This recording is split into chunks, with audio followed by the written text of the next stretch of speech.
Just on that thing. Hello, everybody. A little bit puffed joining me today in office hours, but I'm now here. I would love for you, who's in, also we've got quite a few girls coming in this morning. Come on in, guys. Hi, Cherie. Hi, Jen. Hi, Renee. Hi, Shatana. Come on in, everyone. Sorry, I'm working from kind of the kitchen of the office because we don't have internet, because why would we have internet in 2017? So I've come down to work from the girls' office because I have the joy of NBN that's now getting cancelled in my area. And I get to go on something else after 5 months of waiting for them to install it. Anyway, no one cares about my internet woes except for me. So I'm glad I could make it. And I'm here now on pretty good internet. It's all being recorded. It's good quality on mine. It's all internet jokes like I do. Don't worry, everything's recorded. So you'll be able to check it back later. But as you know, hi girlies, coming in. As you know, I'm in here to answer any questions that you've got as you're working through in your programs. And yeah, trying to kick some goals and stop the dreaming, start doing. The way it works, right-hand side is where you can put any questions that you've got that have popped up. It's a chat box. Where's the microphone on these? Maybe there isn't one. Can you guys hear me okay? Let me know if I need to talk any louder. I'm just trying not to disturb everyone. Gosh, these are old ones. Anyway, right-hand chat box. Oh, thanks. The girl is just very kind. Thanks to Lisa. Thanks. Okay. Awesome. Yeah, you can hear me? Good. Cool. So, girls that I know well are on it already. They know how it all works. People like Shatana and Kate and Renee's been in. So the way it works, right-hand chat box, pop your question in there that you want answered by me, and I'll just work my way from first through to last, answering as many as I can in the next 2 hours. If you've submitted a question in the portal in advance, let me know that as well, and I'll be able to jump in there and grab that one for you and answer it. If you've submitted a portal in the question in advance, don't wait for me to answer it, because I want to answer everyone who's live first before I go on to the people that aren't. So let me know that you're in here, and I'll be able to, and it's just say I sent a question through the portal, and I'll be able to grab it for you and answer it. So got all those questions up, and I've got some questions coming through in the chat box already, so I'll get onto those. So portal questions. Sort from A to Z. Awesome. Cool. Lots of girlies this morning. Okay, let's get to work then. Okay, Renee says she submitted a question via email. Hopefully it's in the thingy, because I don't get email questions. I can only answer them when they're in the portal. I think this is you, though. Is this Renee Nufke? I'm pretty sure it is. Is this you, Renee? Renee Nufke? I'm going to answer Renee's anyway and hope it's Renee Nufke. Okay, so you're having a little bit of a look at your avatar. She's asking if I can help her with the 2 parts of the customer avatar. She's attached it here. She's not sure. Yeah, awesome, cool. She's not sure if she's on the right path with these, and it has attached it. Cool. Let me have a look. You usually know your market best, but I've got a lot of experience in a lot of different markets personally, so I can normally help out. Crikey, this is thorough. Very thorough. Okay, so crikey bobs, you've been very specific. But you kind of can be in your space, actually. Cool.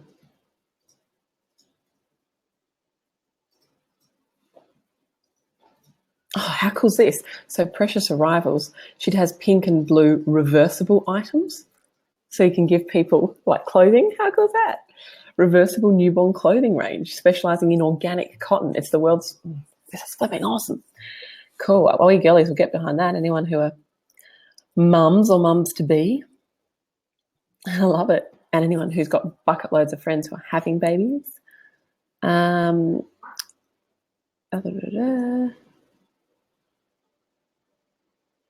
think this is great. I'm just looking at how she's broken it down. She's looked at where they're hanging out, so a lot of time on social media, some baby shops, hanging out with friends and family. Just had a boy walk into the office and just throw stuff around like a boy does. Love it. Not a boy, a man. The personality is good. The income status is good. She's talked about what they want, what they dream of. She's also talked about their fears and their worries. Their first time, their pain points, which is good. Yeah, that's really good. Now she's just asked what types of advertisements I deal with your ideal customer. Competitions for sure in this space work really, really well.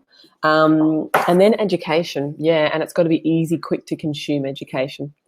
So little quick videos or checklists or things like that, like you've got. So I'm pretty happy with those. And what kind of tone should you use? Yeah, soft, gentle, pure, organic, those kinds of tones coming through. I like that. Yeah, you're right on track. Stop double guessing yourself, Renee. You've nailed it. That's plenty. I feel like after writing that, you're now, if you've got that little list, I'd love you to kind of shorten it a bit and make it a lot more specific in terms of just try and pull that back to a half a page even.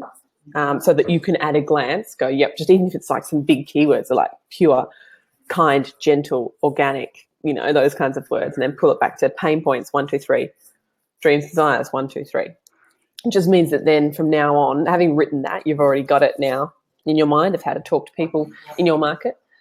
But from now on, it just means that you can go through this and just have a quick glance at this. Every time you go to write an email, every time you go to build a landing page, every time you go to do a video, you just look at your customer avatar briefly and go, that's right, and they're my girls, that's who I'm talking to. And you'll be good to go. Hope that helps, Renee. Spot on. Shatana, are you using lead pages?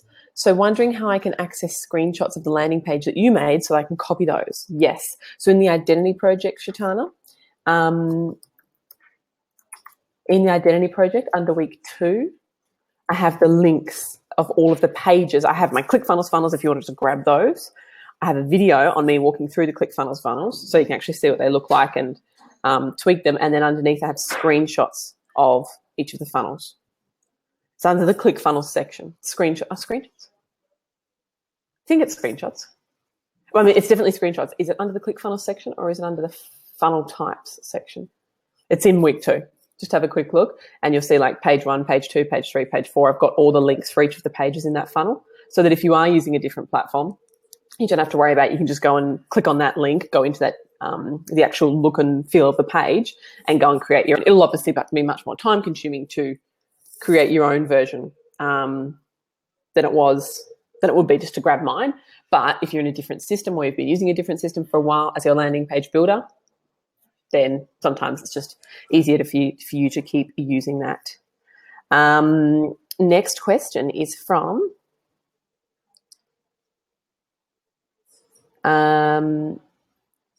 Kate. Kate submitted a question in the portal. Kurt for Kate. Got it, Kate. So Kate's question, why or when would you use video in your Facebook ad instead of a still image? I wondered if I am to use video for my Facebook ad for my live event funnel. If I use a video for Facebook, which script? Yeah, cool. So in terms of Facebook, I'd use your who, what, why, how. So more of your homepage script for a Facebook ad. When do you use the video? Only I use an image when I first test all of the ad sets. So when I'm, how in Facebook training and if you've done week 5 in the Identity Project or if you've been working through the paid traffic parts of the Doing Academy, you'll have been able to see the way that I set up my ads. Once you've done those and worked through those and you've got your ad sets tested and you know your key demographics, then I can start using video. So I don't use video until I've tested all my ad sets. I've been able to start scaling some of my spend up. It's only then that I'll usually try and duplicate one of them and try with a video instead. So I'll never change out. This is the big one. You never change or tweak a current ad you've got running, right? So if you want to do another version of it, you should duplicate it. It just works better with Facebook if you start off fresh. So I always will just duplicate the ad set. So once you've got something to work, I'll duplicate the ad set and I'll change the ad in the ad set. The only thing that Facebook doesn't like is for you to have 2 ad sets that are identical, 2 different ad sets that are exactly the same interest, same age group, same gender, same location, whatever it is, running at the same time. Yeah. Because it's kind of as though you're competing against yourself. Does that make sense? And so they don't like to see you have two identical ad sets running at the same time. So all you need to do is, if you ever have two ad sets because you're testing your two ads, if you ever have two identical ad sets and you've got your image version running because you know that the image version is working, so you grab your top performing image ad set and you say, right, I want to see if video does any better. So you duplicate it. You swap out with a video ad instead of an image ad. A lot of the stuff stays the same. You just have a video instead of an image. The copy, the way it flows, all should be the same. And then the only difference is the ad set, because we don't want two exactly the same, two identical ad sets, because Facebook isn't a super big fan of that. I just get the second ad set and just change the the age range by 1. So if I've said 25 to 60, I'll just say 26 to 60. And Facebook then sees it as a totally different demographic, and you're not kind of competing or bidding against yourself. So that's just the only thing to be aware of. I wait till I've got some ads running. I've proven that I can get cheap, email addresses. My email addresses are sitting at $5 or less. I've tested some ad sets. I know my couple of top performing audiences. Grab one. I do all of those with images. And then I grab one, duplicate it, and try a video ad. And you can then just test your video ad version against your image version with exactly the same audience. Does that make sense? Exactly the same audience. Say Tony Robbins was the top performer. You just duplicate the Tony Robbins one, put the video ad in, change the age range just by 1 year, just change the age range. And then you can compare your original image-based ad for the Tony Robbins audience, and you can review that against your new video-based ad for the Tony Robbins audience and see, are your emails after 48 hours-ish, 72 hours? Is your image ad being outperformed by your new video ad? Or is it not? And if it's not, then the image is probably your thing. I tend to find that video works best for retargeting. So you'll see some tips in there. In the Identity Project, I do more of my advanced retargeting. And that's an awesome place to see how I create those kind of retargeting campaigns, so that I'm picking up people who click and have a look but don't move through the funnel.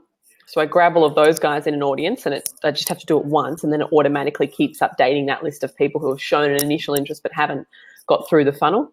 Just keeps updating that audience. And normally a video ad's a really good thing to show to those guys. And I use a retargeting video ad. I teach that in the Identity Project as well. My ad script flow for that is normally like, hey, I know you recently checked out. It always starts with you recently checked out, just to kind of connect them into where they were in the funnel and remind them of how you've got awesome value, and remind them of how they've already taken steps towards you. And they tend to be really cheap. And just think about it yourself. If you're starting off through a funnel, you maybe check out a lead magnet, but you don't follow through. And the next day someone says, hey, I know you recently checked out the competition. Just want to let you know it will be closing soon, blah, blah. Ah, cool, right? Just super relatable, super where they're at in that journey, talking directly to them. So I love using videos for retargeting ads. But if you want to swap out a video for an image on your normal ads to cold traffic people, go a homepage script and duplicate an ad set that's already working, change it by 1 year, and you'll be good to go. Next question is from Jess. Hi, Jess. Jess sent me a question in the portal. I don't see it. Let me hit refresh. I'll also check Identity Project questions just in case it went in there. Search by first name Jess. No, not in that one. What about this one? Search by first name. First name, J for Jess. Jessica. Jessica Kinney, is this you?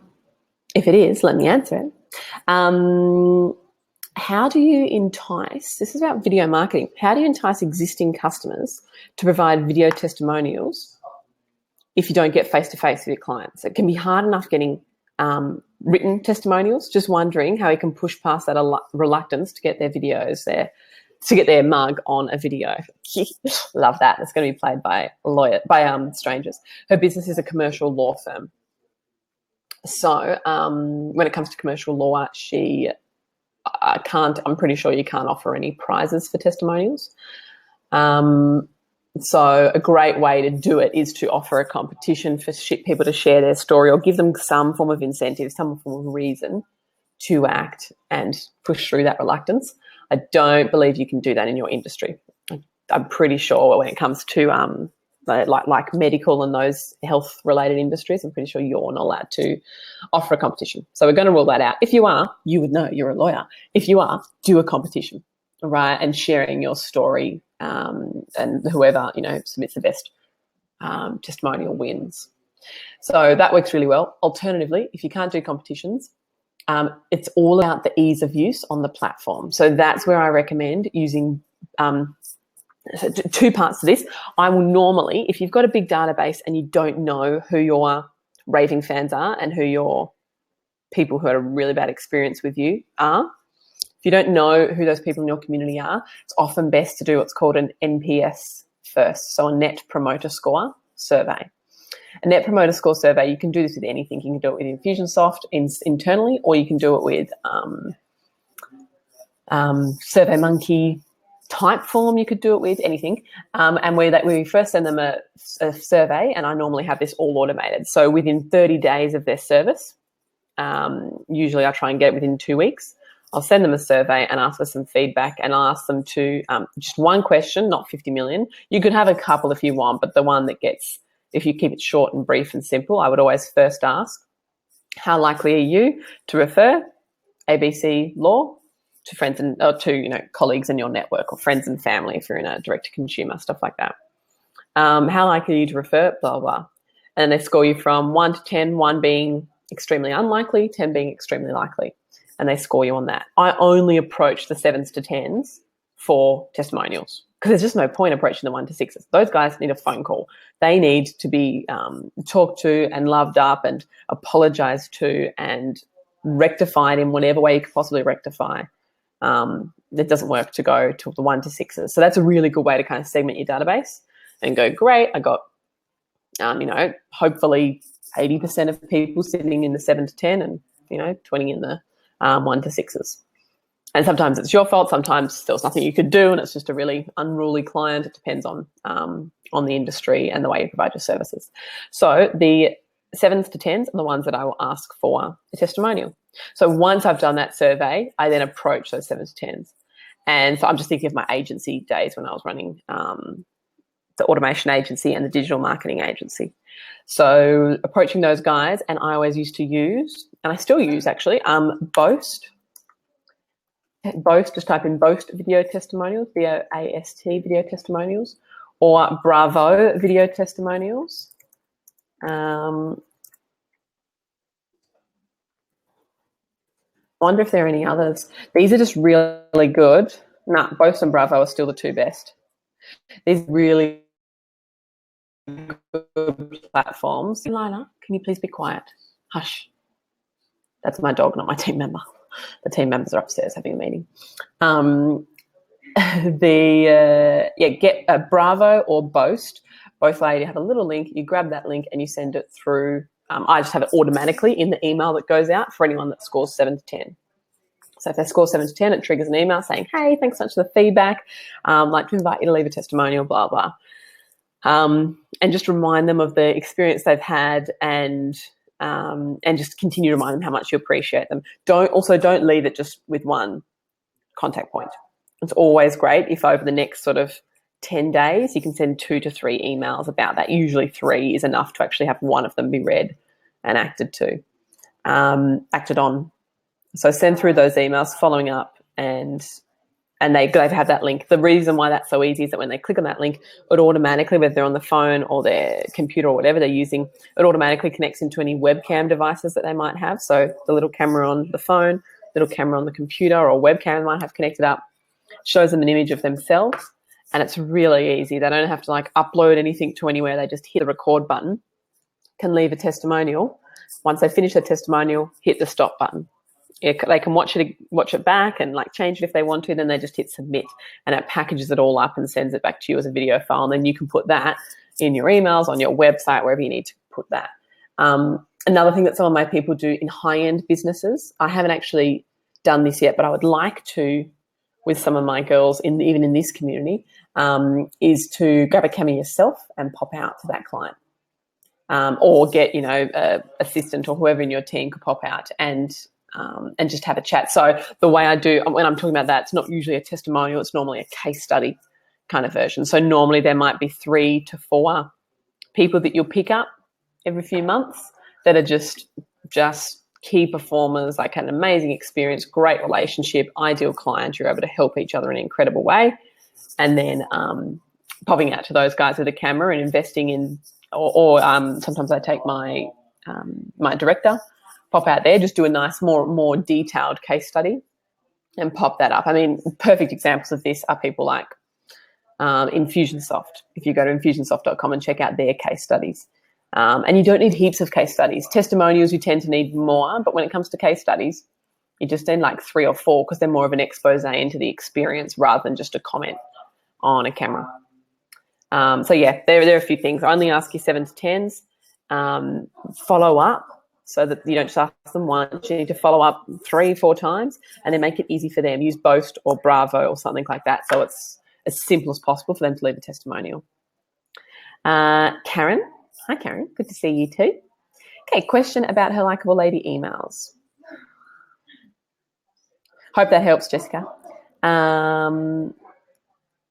Likeable ladies. Where are they, Karen? Under Kurt. There they are.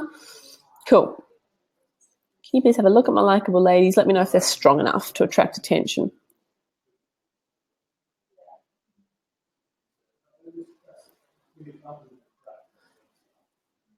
Cool. Let me just I just was reading the rest of your question. Awesome. So how are they coming into these Likeable ladies? Just make sure you refer back to how they're coming in. I'm guessing through a lead magnet. That lead magnet should probably be delivered in that first email. So that's the only thing at the top there. Delivering that in the first email. And then the only thing with the first email that we're connecting, yes, but we want to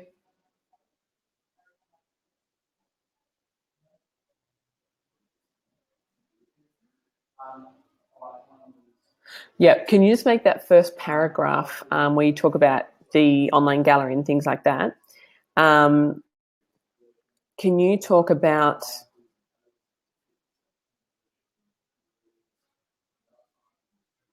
No, it actually kind of has. I just like that first paragraph. You know how that first paragraph in the Likeable Lady emails, I often talk about myself and my experience as being an entrepreneur only because I'm working with other entrepreneurs. So if your experience in becoming a nutritionist doesn't relate to people in your market who you're helping lose weight, that doesn't kind of relate. The only reason I use that experience is because I was in that place and I'm helping other people get out of that place. So that's the only thing with that one. But I think yours is enough because you've talked about your experience, but it relates to them because you're able to understand both art and collectors and be able to work closely with these guys to in that creative space. So I think I'm okay with that.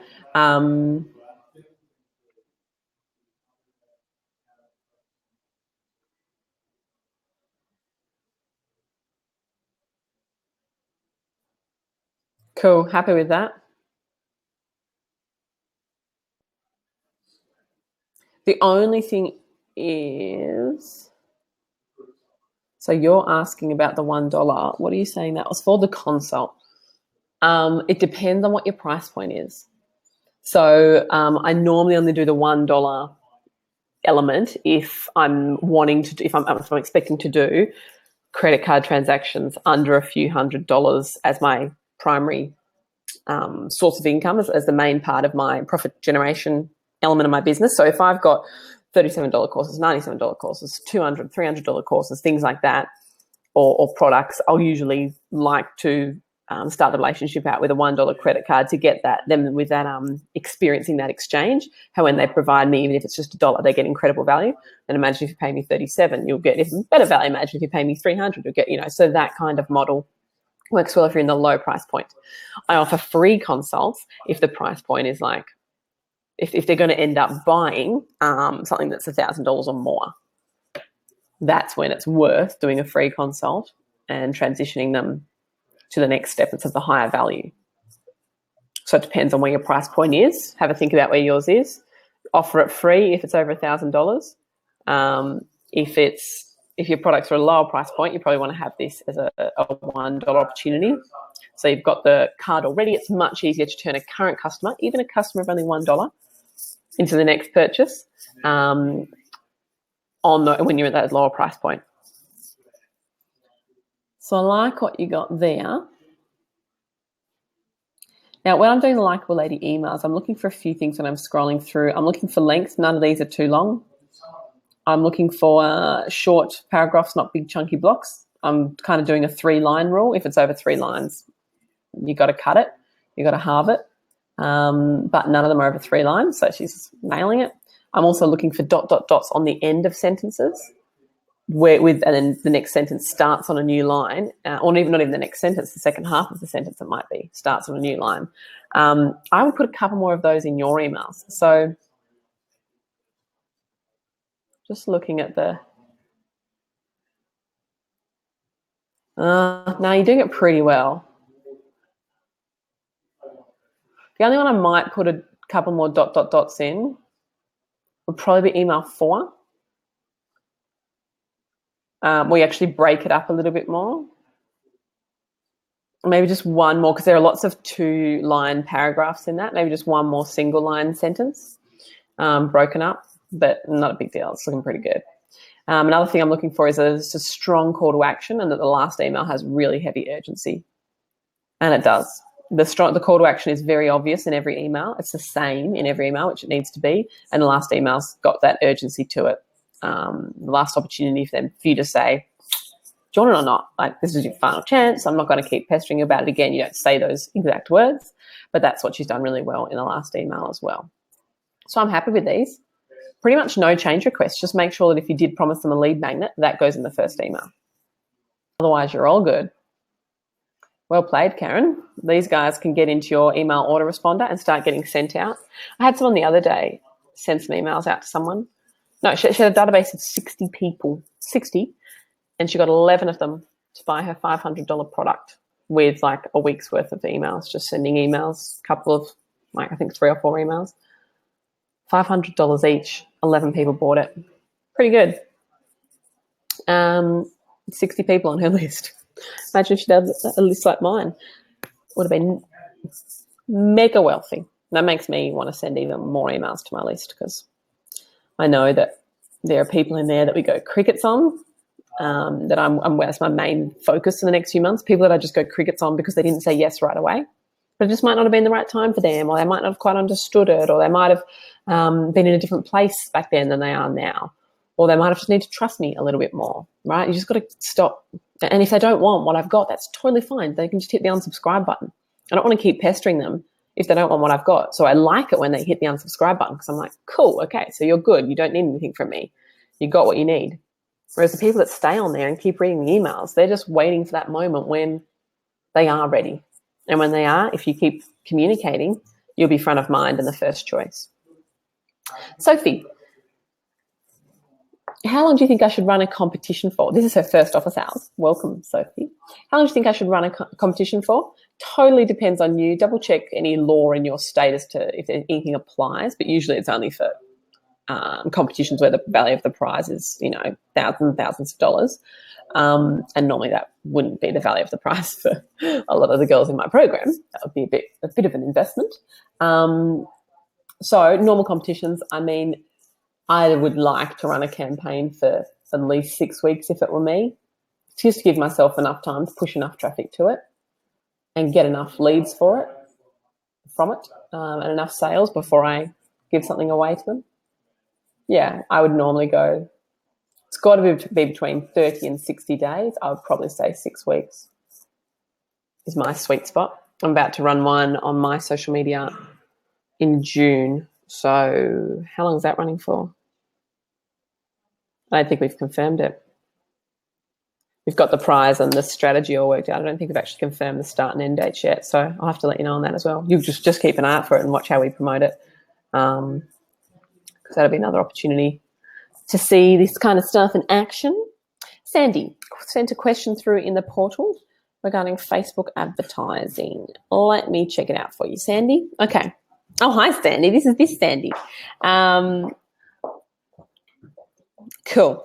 I've heard you saying that you're now spending around 2 million on Facebook. I'm now spending around 3 million on Facebook, actually. That was an old number. Can you ask what percentage of your Facebook income that is? What do you mean? So should we be aiming to spend in Facebook a percentage of what we make through Facebook? No. So the way it works, is there an initial percentage? No. So the way it works, and I reckon, Sandy, what's the best way for me to explain this? See, a big part, I know, Sandy, you're in the inner circle. In your first pack, there's a whole bit in there around monetization and around, because it's slightly different for everyone as to what they're spending and what they're returning. It all depends on the product, the value ladder. I like to be, in a purely online industry where it's very automated. You can often spend $1, make $2 and be stoked with that, because then you can spend $1 million and make $2 million, right? Not straight away, but you can in time do that. Whereas in other industries, it's better because you've got higher cost of goods sold, or it's a service-based industry or something like that, and you've got physical products you have to deliver. You'll often want to have much higher returns. So spend $1, make $4, or something closer to that.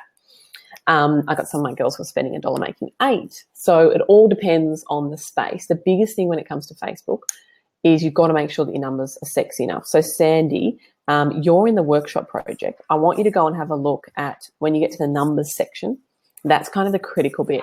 So in your case, the good thing about the workshop project funnel, if you're doing that funnel at the moment, the good thing about that is that it pays for itself. So that you can walk in, because you've got the $1 tickets, the $49 after, the $97 upsells, and usually some sort of $197, $297 upsell. You can walk out, you can walk into the room confidently, knowing your Facebook traffic's paid for itself. And then all the things that you sell in the room are just pure profit, and all the ongoing relationships you have with those people in that room are pure profit. So keep that in mind. In a workshop funnel, it's kind of unique in that way that it does become very profitable pretty early on. For other people, it's all about understanding your numbers. So I was doing this last week, I believe it was, in office hours, where I was talking about, say, in my webinar funnel, for example, let's say I get 10,000 people to register with an email address for a webinar. And let's say of those 10,000, I get 100 people to buy a product, and maybe the product's at $1,000, right? So 10,000 people to make 100 sales for $1,000 each, so $100,000. 10,000 people to make $100,000. 10,000 emails captured will generate $100,000. Therefore, each email, each of those 10,000 emails is worth to me $10.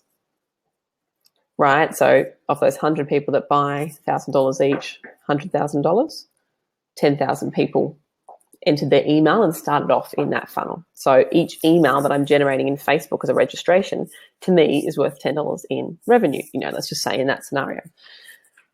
Therefore, how much are you willing to spend to get that email that's worth $10 in revenue? And you might be saying, well, this is a really automated business. I'm willing to spend $5 to make 10. And then the biggest thing when you're spending on Facebook is to then figure out how you can increase the customer lifetime spend without, because you don't increase the you don't increase the cost of acquiring a customer, but you can increase the amount they spend with you. So, if in that scenario, I was, my emails were generating $10 in revenue for me, and I was willing to spend $5 to get an email, then I'm willing to spend $1 and make $2 in that funnel.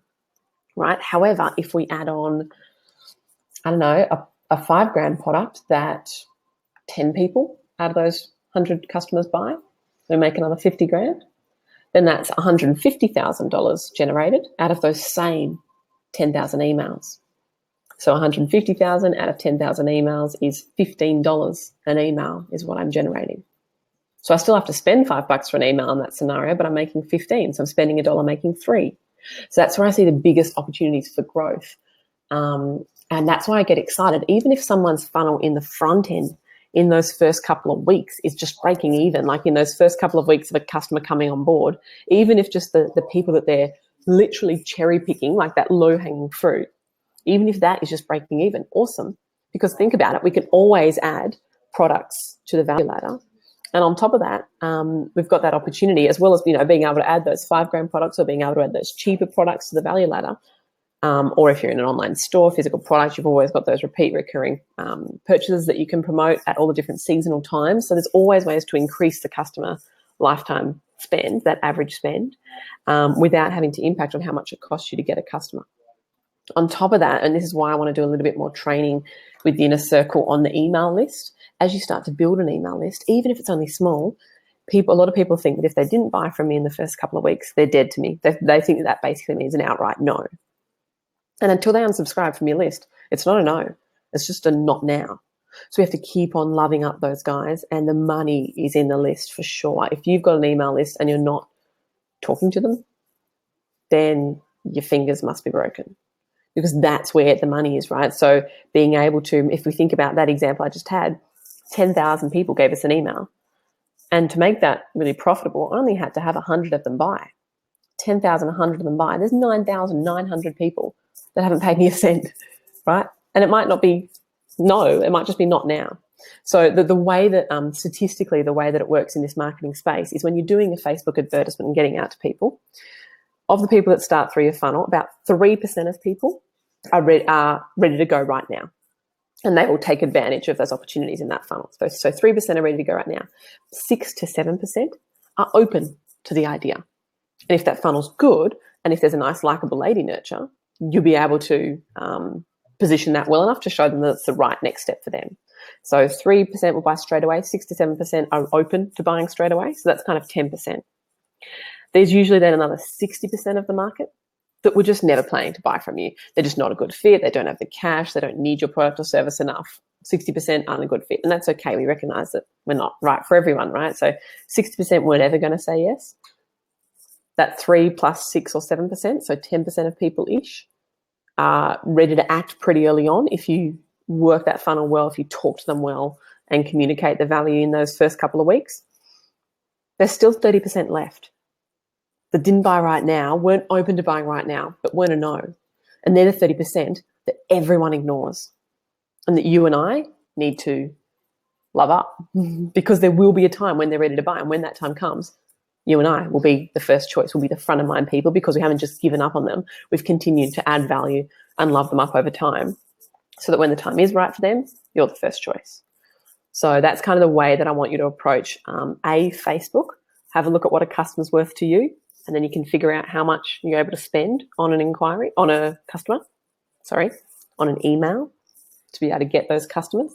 So looking at what a customer's worth to you, and then the second part of that, and increasing the customer lifetime value by adding products and opportunities, both higher priced and lower priced, onto that value ladder. If you've just got one product at $37, not very hard to make that profitable. It's going to cost a lot of money, and it's going to take a long time to make that a really profitable business. I'm not saying it's not possible. It is, but it's a big investment. It's much harder than if you flesh out a value ladder with multiple price points and options. So getting that right, and then secondly, understanding the value of your email community as it's building, and not thinking that your job is done just because you built some pretty landing pages. You've then got a community of people that haven't said no, and that's exciting. Let's nurture those guys. Let's keep loving them up, because there's so many people in there that will say yes when you just talk to them in the way that they need to be talked to. And when they felt understood by you, then you'll be able to have that deeper connection, and they'll be more likely to trust you enough to do business with you. So my next question is from Cherie, who submitted it into the portal. I hope that helps, Sandy. Cherie, I'm just going to hit refresh because I can't see you in that one or in that one.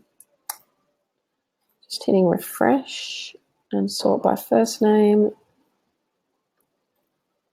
Don't have it in the portal, Cherie.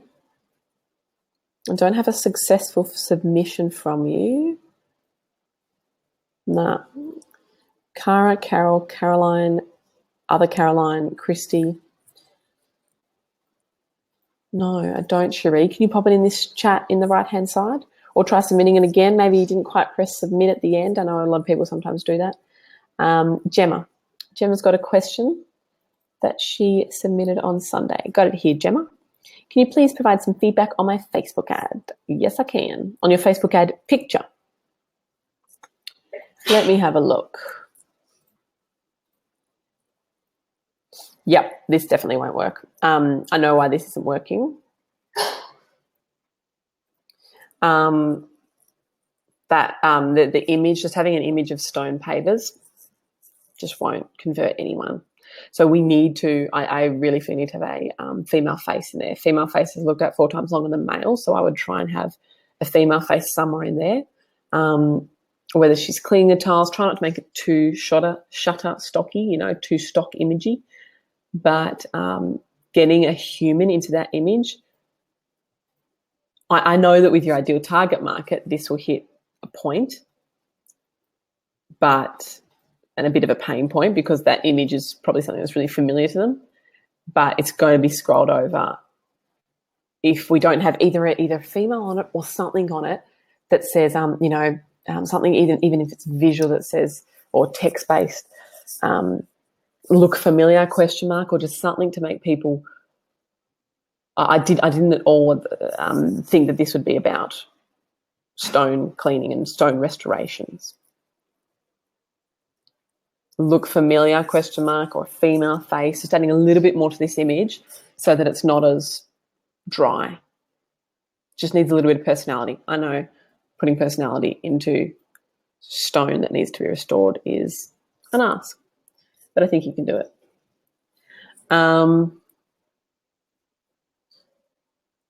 Also, the words balancing stakeholder requirements, that's not the way that they would talk.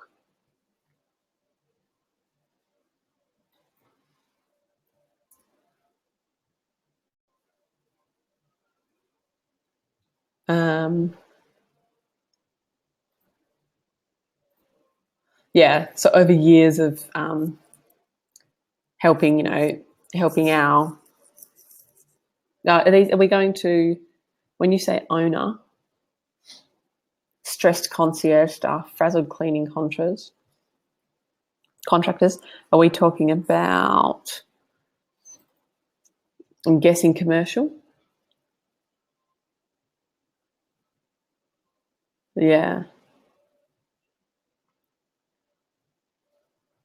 Yeah, so just take out balancing stakeholder requirements and make it more human rather than more corporate. But the secret choice can be standing a bit in not a team of also this way giving away free download when we hear things and how we continue. Cool. And I would say, instead of saying where we share our expertise, I would say where we share 3 things you might not be aware you're doing, and simple steps to extend the wear time, of your stone.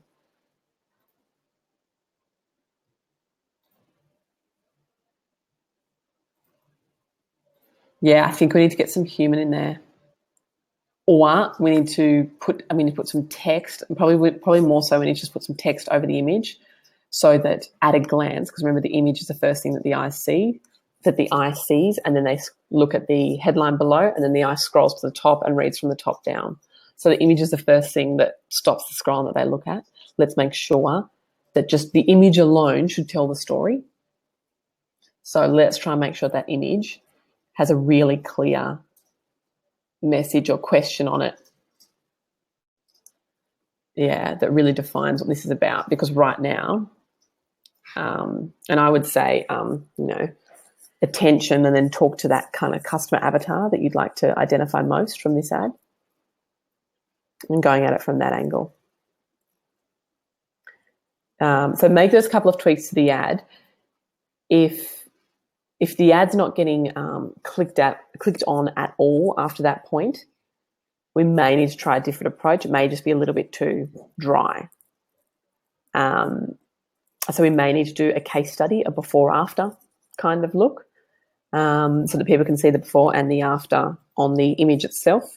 And then you show a case study of how that look was created with a little quick video that's kind of fast-forwarded or something along those lines, so that people can see the transformation and realise that there's no way they can do that themselves, and as a result, it's kind of a chance for you to to show off and show that you're the people they should be speaking to about it.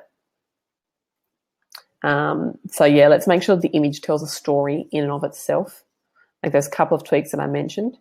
Run it for another 3-4 days if we're still not seeing results. And don't run the same ad. Can we duplicate the current ad into a new ad set? If you try and tweak a current ad that's not performing, Facebook already sees it as a non-performing ad, and it kind of doesn't stand a chance. It's always best to start fresh. Just duplicate what you've got, so you don't have to write it all again or create it all again. Duplicate it, turn off the old one, make those couple of tweaks to the new one, and turn on the new one.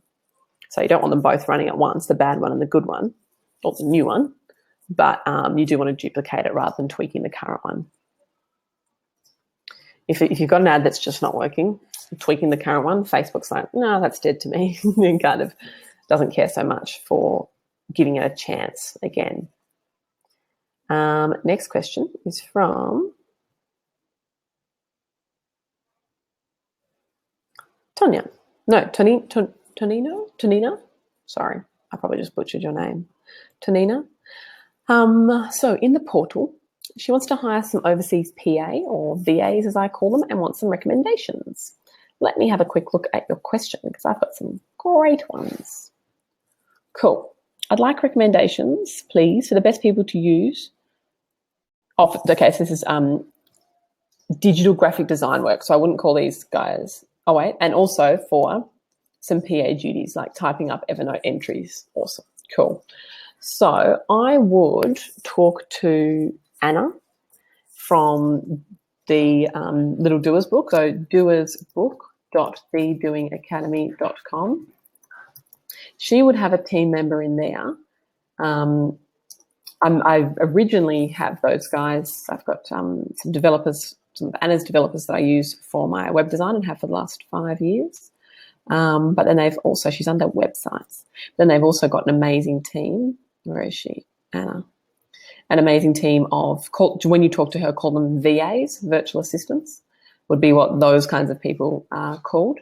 See if she's got any available VAs. I know I've got a few in her team. Just putting this Little Doers book link in the chat so you can see that there as well. Talk to Anna, just say, hey, I'm wanting a VA to work with to do some admin data entry things. When it comes to graphic design, wouldn't use her team. I would, again, go to the Little Doers book, go to design and branding.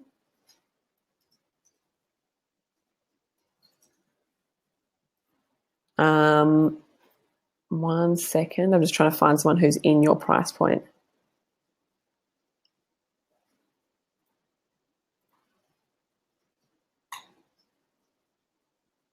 That's a subscription-based model, but we do have good feedback on that. In terms of Fiverr, I've got good copywriters. Haven't had a Fiverr designer that I've personally used in a while. Be worth putting in the Facebook group. Be definitely worth putting in the Doing Academy Facebook group where all the girls are, asking of some recommendations from some good Fiverr people for design specifically.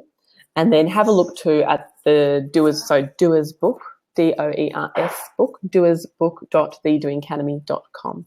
doersbook.thedoingacademy.com under design. I mean, I've got some people in there that are fantastic designers, but they are at the price point of a fantastic designer. So when it comes to Fiverr and Upwork, I don't have one at the moment that I could recommend off the top of my head, but ask the girls. The lowest that I've got is like $190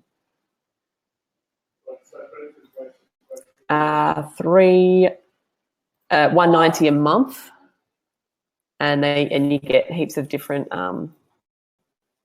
designs, but it's like a subscription, right? So it's the kind of thing where you basically have a freelance graphic designer that works for you on a regular basis. But it'd be worth contacting Tintin.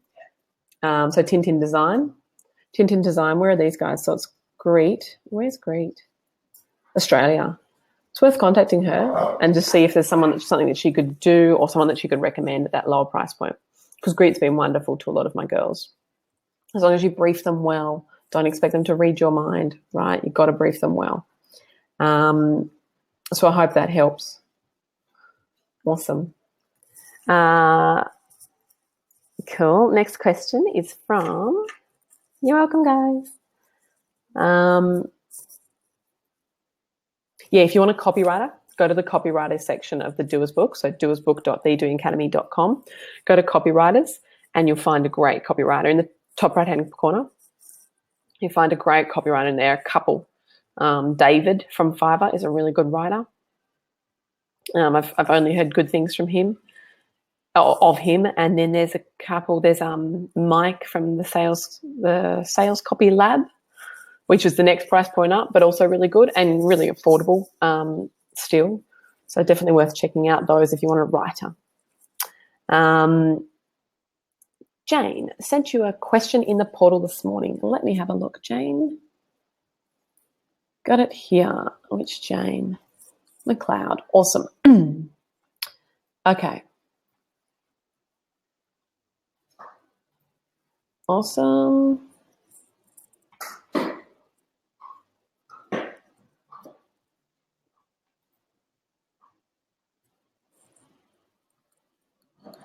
Let me just have a quick look. Much better. Much better. Well done. The only thing is, on my screen, can we just, honestly, just take off the email bit for now, because I think that's throwing it out. And just leave the logo on. Just take out the email bit in those lines, so it just goes from logo straight down, because I know that I think in that layout, it's going to be a little bit tricky for you to get email on the same level as logo on your landing page. So just take that bit out if it's going to be too hard and go straight into the details. Well done. You got it. You're much closer now. Awesome. Can you make, the other thing is center the download option down the bottom. Can you center that text? And can you use down the bottom where it says send me the guide now, can you make that button look the same as the other one? Like just copy the button up the top and make that button look the same. I'll just try and make, because that button at the top looks way better. So make the first button the same as, make the second button the same as the first button, center the download, and try to just remove that stuff below the logo so it just goes straight from logo into the page. And if you can remove any of the white space above the logo, it just moves everything up and makes sure that we get the button as high as we can on that page. Well done. You did a really good job to design it on yourself. Well done. And then the thank you page. Well done. Good job. Again, can you make that button look a little bit like the button on the first page? If you can make that, the button on the first page is the best. So if you can make all of your buttons look like that, even better. I like the look and feel of the button on the first page, but I like the color of the button on the second page. Do you reckon you could combine those? Not a big deal, but it'll just, all those little things do help. Well done. Cool. And then, yeah, the video, I would definitely make sure we've got a higher quality video in there. And it could just be a slide pack, right? So it could just be like images with a voiceover, images of your product with a voiceover over the top. It doesn't have to be face to camera. They tend to work better, but if that's going to be a push and if you're not liking the look and feel of the video, then it's better just to do images or slide pack with a voiceover over the top. So you can literally just open up iMovie or Windows Movie Maker or whatever free thing comes with your computer, insert some images in there, and then hit record and talk over the top of it and insert your audio over the top of the images. And it's quite easy to do that. Yeah, if you feel like that's going to be an easier way to do it to get the quality, but you're like, I really like what you've been doing here. You're almost there. Well done. Just make those couple of tweaks and you'll be good to go. You got there in the end. Knew you could do it. Okay. Next question is from, you're welcome, guys. Marie. I wrote an ebook and I don't know what to do with it. I would like to sell it. My question is, do you think I can sell it online and use ClickFunnels to create traffic, or should I just give it for free? All depends on a couple of things. So the length and the kind of meatiness of the book. If it is actually a book, like we're talking hundreds of pages kind of book, then yeah, it's a paid product. It's lowering your value ladder because it's still not a physical book, but it's still a paid product. If it's an ebook that's a little bit more like a guide, so it's like 30 pages or less, probably going to be hard to sell it. not saying you can't. Someone to look at in terms of how to sell it would be, I mean, if in that kind of case, I'd use, if it was big enough that you could sell it, I'd use more like a self-liquidating funnel. One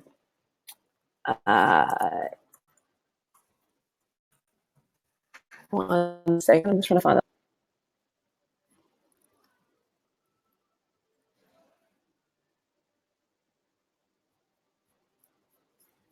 Cool. Just having a quick look at this button. Yeah, so this is a good example. Where is it? Just paste this in the chat for everyone. This book offer works really, really well. It's a long form sales page, but you tend to have to be relatively well known to be able to just promote from Facebook, go straight to a book. So that's why it's usually better to go through a self-liquidating funnel. But if you've already got a big name in your industry and you're quite well known and you've got lots of followers happening online, then you potentially can go straight to a book like Frank Kern does. But just be aware that, just be aware that you do need to have a name to get this. Otherwise, I would probably be going through a self-liquidating funnel. So I'm capturing a lead magnet first and then offering the book, capturing an email with a lead magnet first and offering the book after. Did you upgrade, question from Jan, did you upgrade both the Identity Project and the Doing Academy or just the Doing Academy? Yeah, just the Doing Academy for now. The Identity Project is what I'm working on at this moment. So in the next couple of weeks, that should be up. I had my director here last week filming mainly for the Identity Project because I want to do more stuff with your head in the Identity Project first and your numbers. So we're going through, because you know how the Identity Project is like the advanced masterclass kind of fast start and a much deeper dive in those 6 weeks than the Doing Academy. The Doing Academy is sort of broader and covers more topics, but obviously only goes so deep. The Identity Project is like that real, that's the great place to start because you kind of do everything you need to do. The most important parts of the Doing Academy are done in 6 weeks. And you just get like the growth from week 1 to week 6 in terms of your mindset as a female entrepreneur and in terms of your knowledge and your understanding of how to run a 6 or 7 figure business. It's just like, like the language you start using, you have your own kind of little language, you become a marketing pro, which is the whole point. Because the most important skill set that any entrepreneur can ever have in their business and the main skill set that you should be focusing on is how to acquire a customer. Without that skill set, nothing else matters. So how to acquire a customer is like your number one goal as an entrepreneur. If you want to make money in your business and it not just be a hobby, you need to understand how to acquire a customer. Not any customer, how to acquire your customers. So that's the kind of the whole aim of the Identity Project. And it's to make sure that you've got a business model there that's actually going to be able to make money and scale and grow and retain lifestyle. Some people's make heaps of money, but they have no life. Other people's might have a bit more of a lifestyle, but they aren't making the right money. So it's got to be that perfect balance. So Identity Project should be up at some point in June, which is exciting. And everyone who's in the Identity Project has lifetime access to that portal. So you can always go back and just have a quick scan and see if there's anything in there that really highlights it for you, which is exciting. Happy days. Savenya, hello there again. Hope you're well. She submitted a question in the portal. Let me have a look. So she is saying,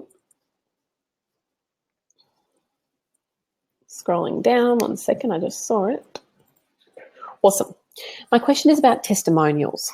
In my second Likeable Lady email, I refer to my testimonials with a link on my very new website. Woohoo! I only have 3 testimonials on the homepage, but I've got heaps more that I could show. What's the best way of doing it without having to change my website? I was thinking, this is exactly what I would have said. I was thinking creating a separate landing page in ClickFunnels that could have a book now button as well to offer a potential sale. Yeah, it's exactly what you should be doing. So if this were me, I'd be building a ClickFunnels page and I would have one awesome testimonial up the top with a button underneath to take the next step, whatever it is the next step is that you're talking about in your lead magnet, in your Likeable Lady emails. So they would have already given you an email for the first lead magnet step. You'd be now directing them to the second one, which, it can be the online store, it can be a consult, or it can be a trial to something, or whatever that next step, that next level of commitment of time or money is going to be in your business. So we go through into that next step, and so we have a button underneath that first testimonial with that next step. Then just put another 3 or 4 testimonials, put that same button in again, 3 or 4, put that same button in. So that's the kind of way that I would do it, to make sure that I've got all of those comments and those stories and that feedback in there with buttons peppered throughout. One up after the first testimonial, and then continue them all the way down to the bottom of the page, and put as many in there as you want. When you're doing that, you'll tend to find that certain testimonials will strike a chord with certain people. So if you're peppering the buttons throughout, once people get to that point where they're like, yeah, this person's the real deal, I'm going to give this a go, the button's there waiting for them to take that next step. So, and doing it on a landing page just means you don't need them to go over to your blog. You don't need them to go to your contact page. You don't need them to scroll through all your different products and services. You just want them to take that next step. So sending people from your Likeable Lady emails to a landing page where they can take that next step with all those testimonials is 100% the best way to approach that, Svenja. You are thinking like a marketer. Well done. Next question is from... I know, Jess. I answered a question from Jessica, not Jess. You've resubmitted it. Awesome. She says, Jess's question was equally interesting, but that wasn't mine. Let me see if yours has come through yet. It wasn't in there in the first look. I think this is you. You're still a Jessica, but Jessica Horton at Hot. Oops, I just gave people your email. Sorry, I don't think they know how to spell it. Whoops. Don't annoy her, girls, okay? I don't think that's really what our girls are about. Okay. Is this your Hotmail address? If it is, I'm answering it. Could you have a peek at my Likeable Lady emails? You betcha. I've only got your persona. Are they too long? I've only got your persona worksheet. It's only got one page. You're going to have to submit your question again. It wasn't, make sure you attach the actual emails, not your persona. I just got the one-page persona. I have the first 2. Yeah, you can send through the first 2. It wasn't the right attachment. Try one more time for me, Jess. We'll get there. Renee. Cool. In one of Grace's YouTube videos, she speaks about a free online tool that allows you to drop your copy in and have it scanned to determine how readable it is. Is it possible to find out what she's referring to? This would be very helpful if I can remember it, but it's something like, it's not owl, it's like hooting, something to do with a bird. It's a email readability checker. This is where we just pull up the old Google.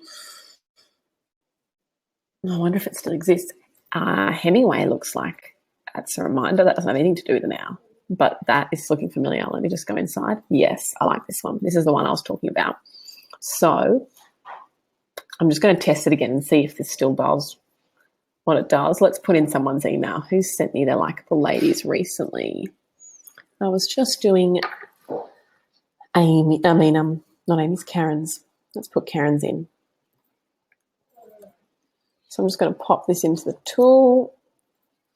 And how do I do it?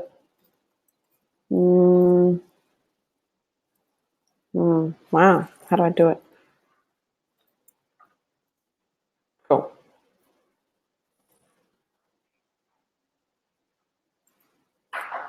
Awesome. Guess what level? They're loving this one. Guess what level yours are at, Karen? And this is a good thing. I know this sounds like it's not. Yours are at a grade 3 readability level. That's green. That's good.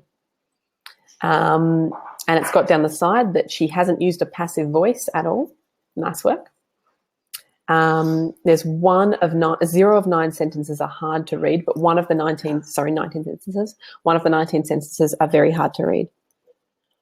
I connected with experienced designers and art collectors and extensively researched a multitude of art options. A bit too wordy. That's all that one is, but awesome. And she's only got one adverb, so that's good because you want less than 5 adverbs. These are the kinds of ways that they determine the readability. So well done. It takes someone 42 seconds to read that particular email I just copied in. So let me give you the link to everyone who's in this chat. It's right there. So it's called Hemingway.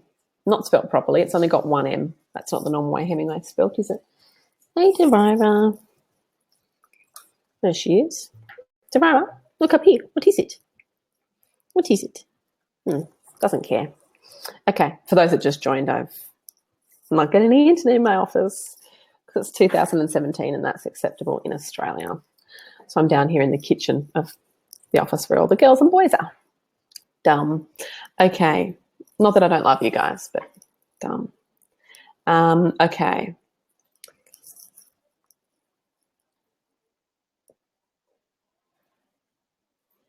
Awesome. Nadine, just snuck home from work for lunch to listen in. Have sent you a message. If you give me some feedback and I'll check out the replay later in the day. You betcha. Get back to work, Nadine. Cool. How's your day? Awesome, Nadine. Thank you. Starting an e-commerce store on Shopify. Good job. Good choice of store provider. Can you please take a look at my Facebook ad and give me some feedback? Yes, I can. Also, I've sent through my Likeable Lady emails. I've got those as well. Just downloading. So, the Likeable Lady emails.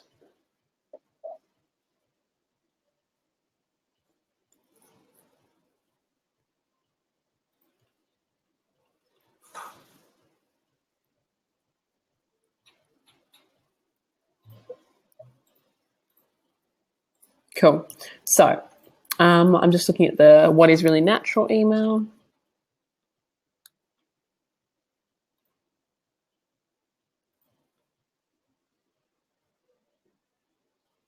Awesome.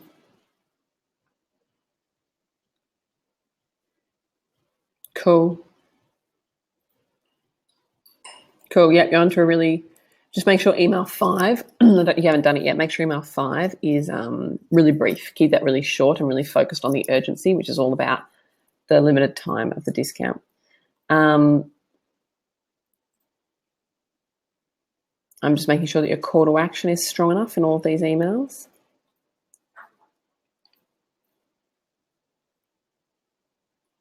Yeah, cool.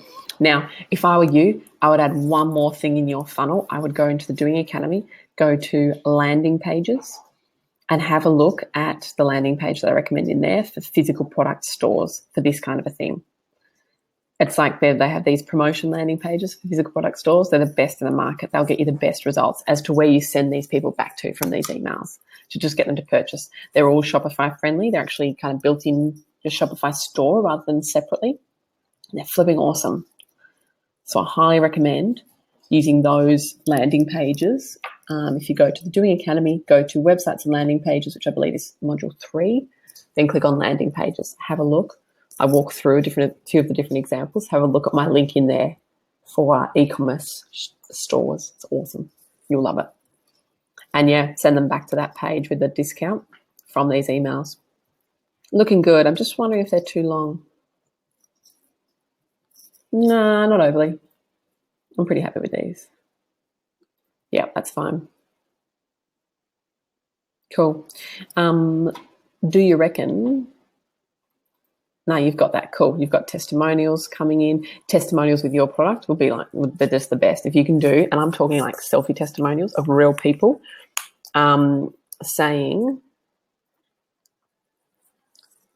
like talking about the product, holding the product. If you can get testimonials from people that have used it and genuinely love it, and some might be contacts and family and friends if you're in startup stage who are loving the product, but getting those testimonials is, yeah, very, very powerful to send people to those. So peppering those through your emails, you'll see how to do that really, really well in the landing pages layout and the training that I've got in there on e-commerce stores specifically. Just going to plug in, lovely ladies.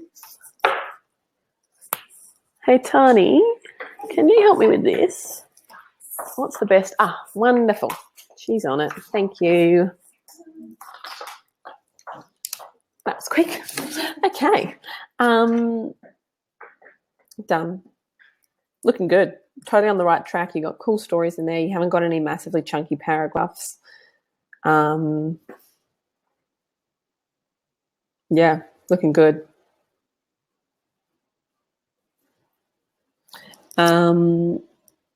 Now, the other one was the video. Oh, you actually sent me a video. Ooh, let's have a quick look. I'll just turn it down a bit.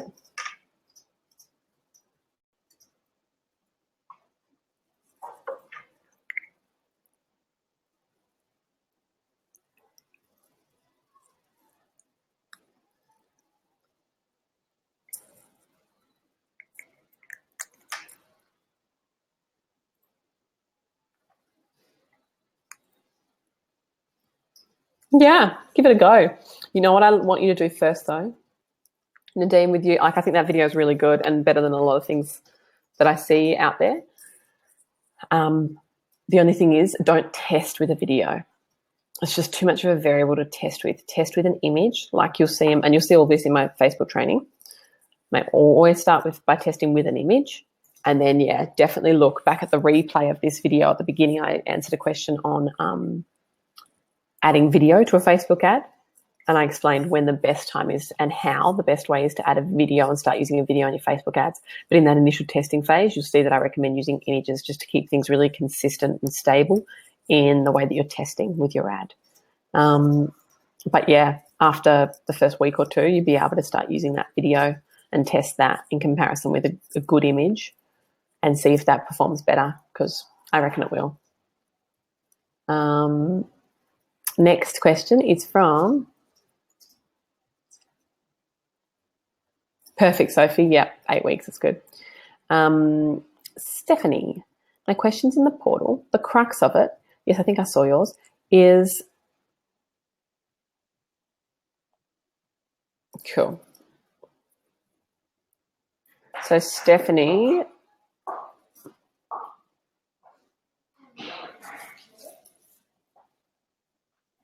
that must be a different Stephanie.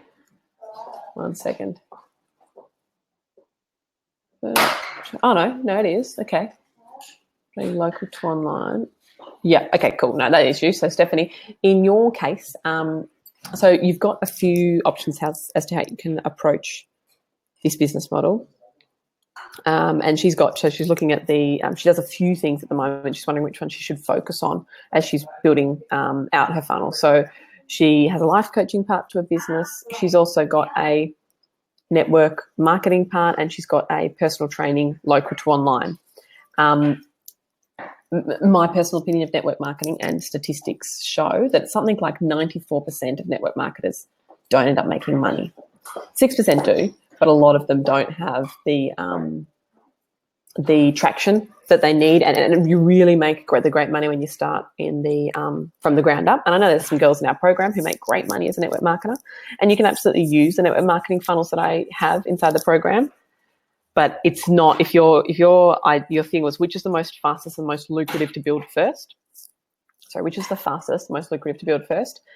The odds are against you in network marketing. That's just fact. That's just how it works. There's no reason why you can't be successful at that, but your chances are low. And I like to go, rather than trying to beat all of the odds, I like to go with something that's showing promise, particularly in my first venture, when I'm trying to apply these principles. So you've got either life coaching or personal training. Taking personal training online is, again, something that's really hard to do unless you've already got a very successful offline brand and you've built up a really strong presence through the offline.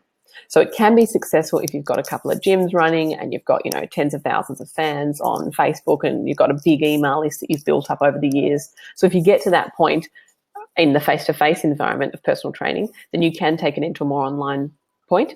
If you haven't got to that point, you're not making great money already and have a big list and a big following through the face-to-face stuff, then you're probably not ready to take it online.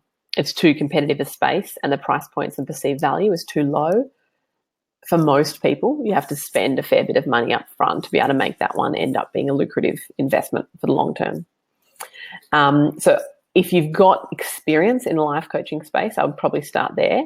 Or in the personal training space, you could absolutely start there. I've got some girls really successful in that space, but just focus in the one-on-one or kind of group environments in a face-to-face way, rather than jumping straight in online and removing that human element too early. You've got to have that human element up front to be able to build up that authority, create that community, build up that trust. So you can absolutely use the service-based funnel, or probably the service-based funnel or the consult funnel to do free trials or free classes, like a free class. If you're doing group training, do a free class. If you're doing one-on-one training, do a trial or do a free session to be able to get those long-term clients. Most personal trainers are incredible at selling, so they're not shy once they're in the space, and they're able to add incredible value. They usually convert really well. Their main aim is just to get in front of people. That first conversation is often the hardest bit for them to get, because that's all down to marketing. So you can either do the face-to-face part of a personal training and the fitness space first, or the life coaching element. And if I was picking between those two, my decision would be based on which I had the most experience and credibility in. So whatever you've got the most certifications or experience or case studies, testimonials, or presence in for that market already. That's how I'd make my decision if it were me. Hope that helps, Stephanie.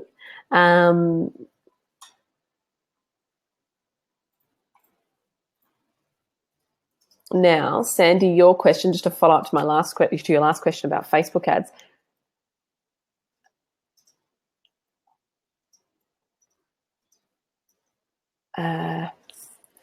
What point do you say that I could spend 3 million like I do and get more traffic, or is Facebook it? Don't quite know what that question means. Can you say it in a different way? I don't know whether you're asking about whether I transfer to different platforms, or whether you're asking how long it takes to get to spending that amount of money profitably on Facebook. Not sure. Just let me know in a different way, Sandy. And I've been uploading blogs with my photos, with photos to my WordPress site under the blog tab. There is also a blog summary on the main page, which is meant to show the photos in small box, but they're not showing. Not sure what I missed, if anything. Yes, if it's a WordPress blog, I can help with this. If it's something else, I probably can't. You probably need to talk to a web developer, but I've got some great guys in the Doers book that I talked about earlier. So doersbook.thedoingacademy.com. Great web developers in there. Anna would be the cheapest for something like this, and all you need for something like this. But if it's a WordPress blog, you just said it was a WordPress blog. Sorry, it's a WordPress blog. Go into the actual blog itself, go to the right-hand sidebar, scroll right down to the bottom, and it says featured image. Upload the image that you want on the navigation, like the main blog page. Upload that into the individual blog post. So scroll down the right-hand side, right down the bottom, featured image. Then it will show. If it doesn't show, it's something wrong with the way that the blog has been configured, and you'll have to talk to a developer. But that should, if it's a good template, that will feed through automatically to the blog page. You're welcome, guys. Woo! Min, hi Min. You submitted something in the portal. Let me have a look, Min. Okay, for Min. I was also looking for, I've got yours here, Min, and someone else was submitting their question again. I think it was Jane, but I can't see it yet. Anyway, Min, can you give me some feedback on my landing page? Sure. And can you please let me know if the pricing looks okay? Cool. Let me have a look at these two. Hot. Flipping hot. So if this is a landing page, take out, if this is a landing page for AdWords, I'd keep the navigation at the top. If it's a landing page for Facebook, take out home, about, and contact.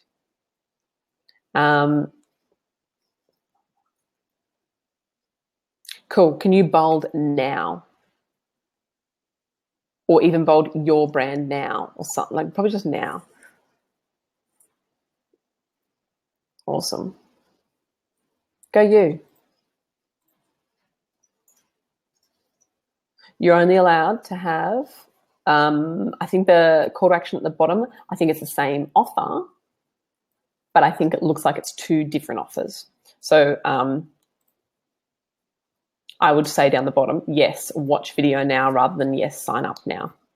Yes, watch video now.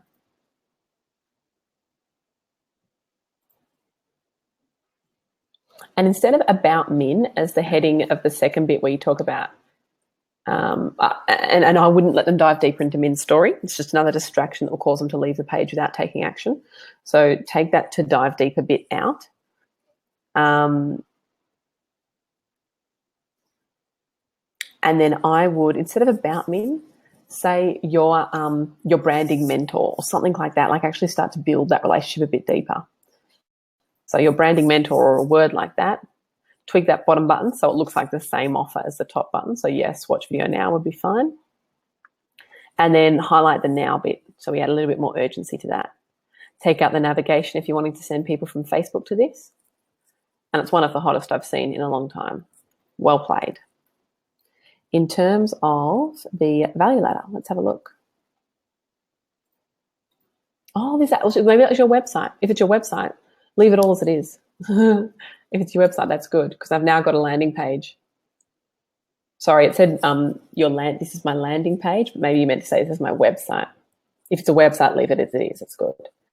If it's not, make those changes. But I'm pretty sure what I'm looking at now is your landing page, which looks hot. Cool.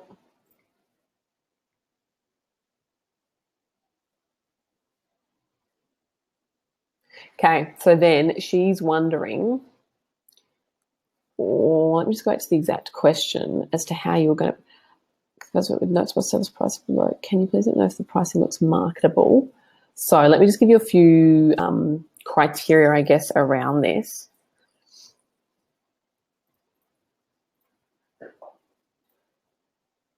Pricing 1, pricing 2, done with you, and then done for you. Yeah, prices are like awesome.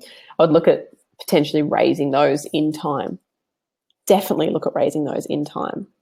But if you think you can float this for a little while to get this humming and start getting some cash in the bank, then those prices are flipping incredible. But we'll look at probably tripling those in time at least.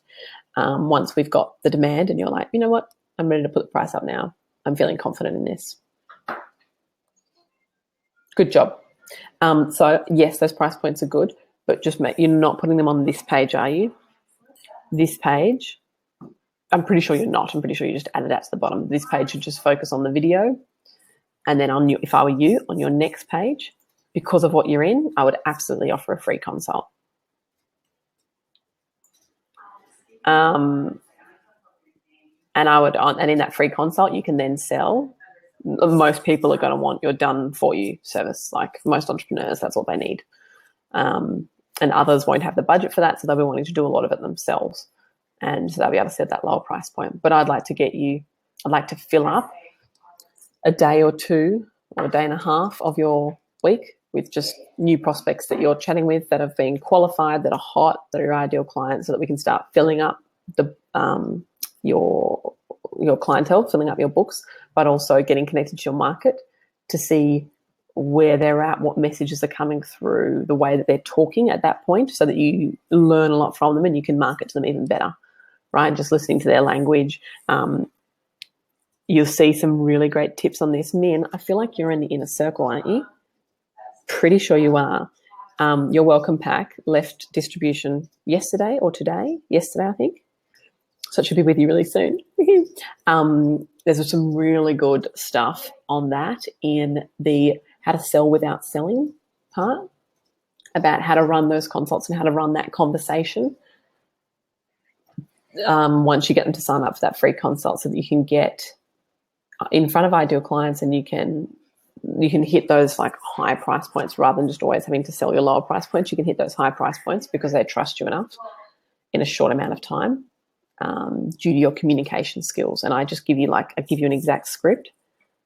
And then I also give you kind of the strategies and the concepts that I want you to be having in mind as you talk. And you'll find that if you're using a couple of those in that chat, people will understand you, people will feel understood, and people will trust you.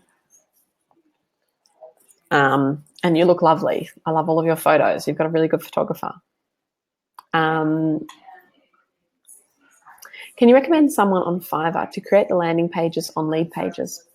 No, sorry, I don't have a contact. But it would just be a matter of going inside. If I was trying to find someone to outsource to, I would always just go Lead Pages in Fiverr, and I would just base it on reviews and portfolio. So I'll set up funnels using ClickFunnels and Lead Pages. So there's like bucket loads of people here, right? I would try, do they have the country? I would try to get someone who works in English as a first language. You'll just have better success. I will set up funnels using, I've got someone that I'm talking to in a couple of days that does full funnel setups in ClickFunnels and Lead Pages, who's a genius. And I'm really excited about her and introducing her to you. So I just want to see if I can get it to work and get good quality for the right price. Yeah, I'd be pretty happy with quite a few of them. I'm just looking at their portfolio. Yeah, there's some really good ones. So if you go to fiverr.com, if you type in Lead Pages, one word, and then you on the left-hand side select English, then a few other things I'll normally do. I will usually want to sort by top-rated seller. There aren't any on this one. Level 2 seller maybe. There's quite a few level 2 sellers, which would be pretty good. I'm going to sort by average customer review in the top right-hand corner as well, because that's normally obviously a very good sign if you sort by the reviews. So let's have a quick look at the first one that pops up when I go to fiverr.com, search for Lead Pages, one word, so just Lead Pages, no space. Select English from the left-hand side, and then in the top right-hand corner, I select Sort by Average Customer Review. Let's have a look. What's the average customer review for this guy? 100% positive rating. Pretty good. And he's had 217 reviews, and 100% of them have given him a positive rating. I think he's going to be fine. Or this guy's got a 99% positivity rating, and he's done 235 pages. So, I mean, you could get unlucky and just be that one person that gets a crap service from these people, but your chances of that are relatively low when you're dealing in these kinds of spaces and you get to check out all the previous work they've done, see if they've done anyone in similar industries that you like the look of, keeping in mind my, I guess, layouts and my designs and making sure they look, they have that similar look and feel. It's awesome. I'm really excited that I've just seen these. The woman that I want to work with or want to, recommend to you guys does a little bit of strategy as well as the pages. So rather than just like putting stuff where you want the person to put it, actually adds some thoughts and some feedback and some comments on those pages and gives you some, I guess, direction around it. So she's probably next price point up, but way more experienced and kind of a bit more hand-holding through that process. Whereas these guys on Fiverr are usually very much outsourced. You tell me what you want to kind of say and I'll do a version and let you know what I think. But yeah, definitely check out Lead Pages, ClickFunnels builders in here. Have a look at their reviews based on how many they've got and how good the reviews are. But I can just see two people right here who start at $6.72 Australian, which is $5 US, right? And they ask you to contact them first before ordering, and they do a custom, and you just with what you want, and they'll do a custom quote for you based on what you want. The other guy has a basic, a standard, and a premium package. It's like they're across it. They've got so many, like hundreds of 5-star reviews. Something awesome. Okay. I build all my own, but after seeing that, I'm like, that would have been handy to know at the beginning. I probably still would have liked to have taught myself, so I had control over my business and I didn't have to keep going back to them. But it is kind of cool if you just don't have the time. It's a great place to go. I think I might use both of them myself so I can test them out for you. That'll be helpful, wouldn't it? and let you know how my experience goes and the best way that I found to brief them and to communicate with them to get the best results. Like it. Copywriter for Fiverr, you'll find him under doersbook.thedoingacademy. His name's David. In my Doers book, you'll find him in there, I'm pretty sure. Open the Doers book, click. Listings, copywriting, and yep, David's in there. He's lovely. Shatana.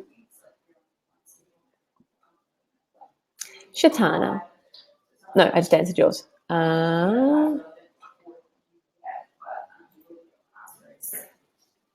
Why do some lead pages that use small caps writing, yes, use capital letters at the start of each word? So short headlines should always capitalize the first letter of every word. It just converts better. So short headlines. So you can't do that with a whole paragraph or with like a couple of maybe a couple of sentences. But if it's just a one kind of statement that's maybe got no more than 10 words in it, then that should be capitalizing the first letter of every word. It converts better if you do that with your headlines.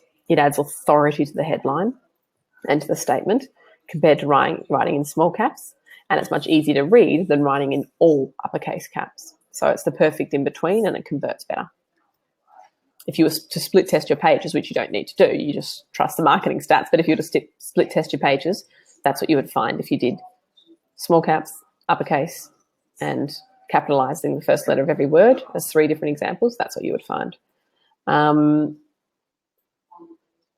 been notified by Facebook that my salon has been nominated for the Fans Choice Award. Is this a marketing scam? Would you know anything about this by any chance? None of my girls, including me, have been notified about this. I guess a couple of things I'll be looking at is the Facebook Fans Choice Award.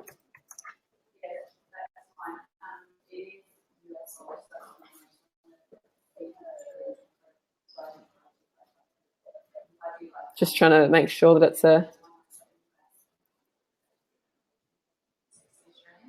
it's a thing. What am I seeing?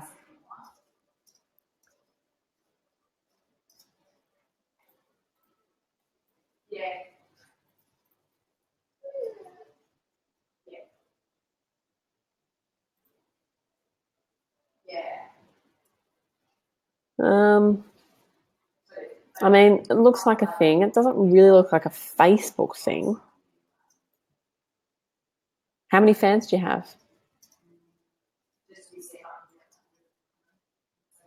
It kind of looks like a thing, but it could definitely be a scam. It's not certified by Facebook.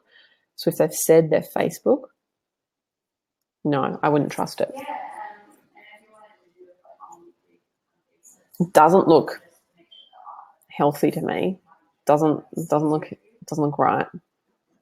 This isn't. I'm not a lawyer. This isn't legal advice. But it just doesn't look right. And I guess I would like to know what they want from you. So there's lots of these kinds of things where to get the award you have to call up and then you end up having to pay. So just from doing some Googling, it definitely doesn't look like something that Facebook runs, and it doesn't look legit.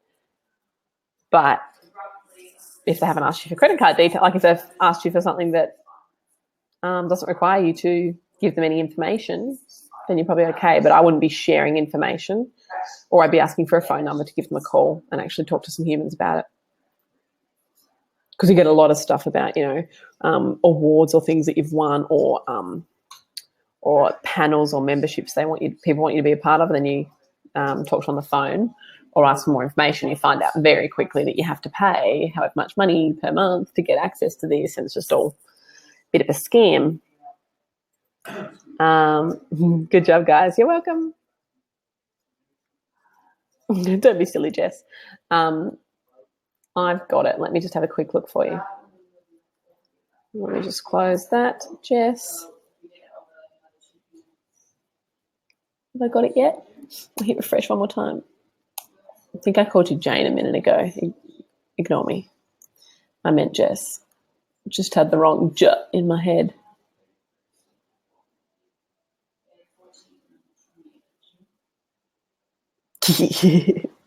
It's 1,000 degrees. I think my brain is cooking.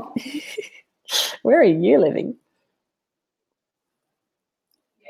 818, somewhere in the States. You're hilarious. Okay, let me have a look. I've got them, Jess, if that helps. Cool. So, good job. And it's laid in bed. Laid.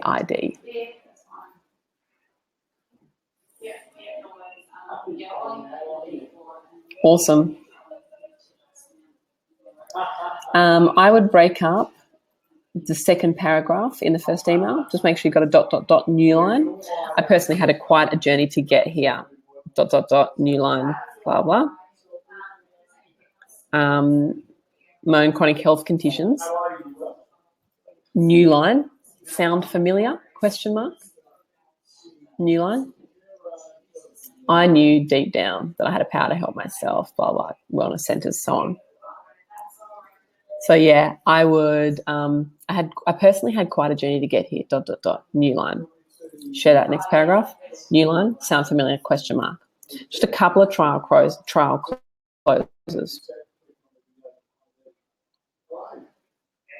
But then I remembered something, ... new line, in email too. Break that one up as well. Otherwise, I'm looking pretty good.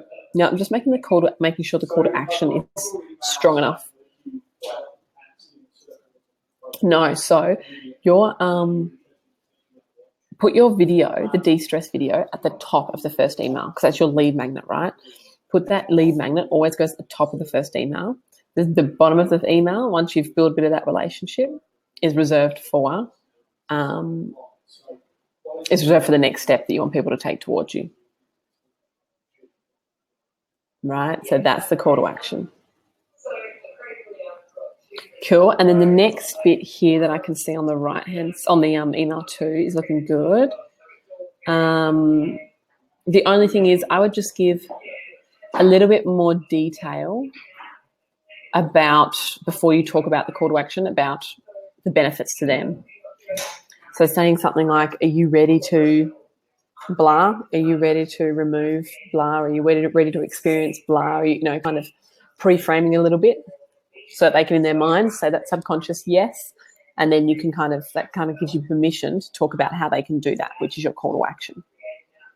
So maybe just pre-frame that call to action a little bit more. If you've done it better in email 1, you've just kind of left that bit out in email 2. So just a few more details about it there. Otherwise, you're looking really good. You're a good writer. You can spell, which is always really handy in this day and age. You're keeping the sentences pretty short. Yeah, pretty happy with this. You got some good testimonials. Love it. I wonder if in time, KW and FO would ever feel like giving you a video testimonial. That'd be even cooler. But all in good time, right? So, yeah, keep writing. You're on track. I don't see any major issues with those emails there.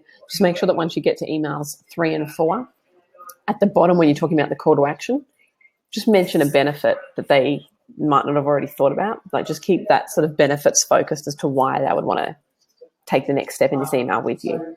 Just super benefits focused. Okay, this is a good question. So, Sandy, thank you. I now understand it. Thanks for rewording that, Sandy. Where else could I spend this $3 million and get even better results? Or is Facebook the place to advertise right now? Totally. So she's just asking me about what I'm spending on advertising. So that's what I'm spending on Facebook, but I'm also very aware. And if I were still in my startup stage or doing paid advertising for the first time, I would only focus on one advertising platform. You just can't do multiple well at once. You need to go and do that as your second step. So you need to just get one working well and humming so that you're able to generate the income and you're able to start building the community to allow you to free up time to go and focus on another one.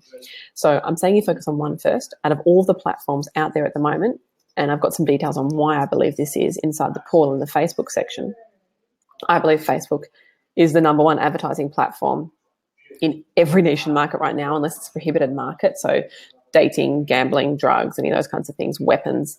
Unless it's a prohibited market, I believe Facebook is the number one platform right now and probably will be for the next 3 years. there's a number of reasons about that. It's one of the cheapest platforms to advertise. You can start small and scale. You're able to have the demographic targeting that Google, no one can reach this kind of market in the same way with the same demographic targeting that Facebook can. So there's like 20 reasons I can give you right now as to why Facebook is the first choice. I just noticed that that's a little photo of Adam on the corner when he was a young child. He's wearing a fluoro hat back to front and holding a pink skateboard that his mum bought him. It's an 80s baby right there. 80s child anyway. Yes, so that's where I'd be focusing when it comes to your first paid advertising campaign. You're just going to get the best results for the cheapest price, even if you're in B2B. A lot of people think I'm in B2B, I have to advertise on LinkedIn. If you've got lots of cash, you can get results on LinkedIn to spend. And if you're selling a product that is higher than sort of like if you've got a lifetime value of tens of thousands of dollars, so you're doing really high-end B2B, then yes, you may be able to afford to spend on LinkedIn to get the same results you can get on Facebook. But if not, go Facebook. That's the only kind of area that you would want to try elsewhere. Now, there's a few other platforms that you can add on once you've nailed Facebook. It's just the biggest, most scalable way to get started. Other platforms that you can nail after, because you don't want all your eggs in one basket for the rest of your life. If Facebook changes and if Facebook doesn't become the number one advertising platform, I will know like 2 years before you would find that anyway, because of the amount that I'm spending. Like I will be the first one to be able to tell you, hey guys, here's a new paid advertising platform, transfer your skills to this, right? And it'll be a similar, like it's still the concept of selling people's attention, right? Selling that advertising space. The same principles will apply, it just might be used in a different way. I'm pretty sure in a very scary way that Mark Zuckerberg pretty much rules the world, which is a little bit terrifying, but I'm pretty sure we've got a good few years. And the guys that I'm working with in the States quite a bit are spending tens of millions of dollars online. So you don't have to worry. We'll know first. We'll give you like a year's notice before you need to learn something new. So Facebook's the place where it's at. Now for me, I wanted to diversify so that everything wasn't all in Facebook. So on top of the $3 million I'm spending on Facebook, I'm spending on YouTube. So I decided that YouTube advertising was going to be my second place, where I show my ads on YouTube in a similar way to Facebook, but it's quite a different platform. It's way more techie than Facebook, and it's a very different type of ad that you have to write. So I've been just slowly building that off. I just started with $10 a day, and that's getting to sort of, what are we at? It's definitely building an email list for free. I think it's spend $1, make just shy of $2, so it's not very good. It's like spend $1, make $1.80 or something. But I'm building an email list for free at least, and it's still giving me a second platform, and I'm just getting it better and better and better. So how much am I spending on that? I'm going to say $3,500 a day, maybe. I've been building that up for like 4 or 5 months. So that's kind of where I'm at with YouTube. Now, other industries that work really well, if you've got any version of intent-based search, so if you're a local provider, which is either a brick and mortar store or a service provider in the local area, you've got to nail Google SEO and AdWords. So that would be my second source of traffic, Google SEO and AdWords. I'd look into those if I was in one of those kinds of intent-based search where people are typing into Google looking for people just like me. Usually service-based businesses or really niched physical product. Don't go wide physical product like women's fashion. You just can't compete in that space, but niche physical product you can. So SEO or Google AdWords would be a second platform I'd try in that space.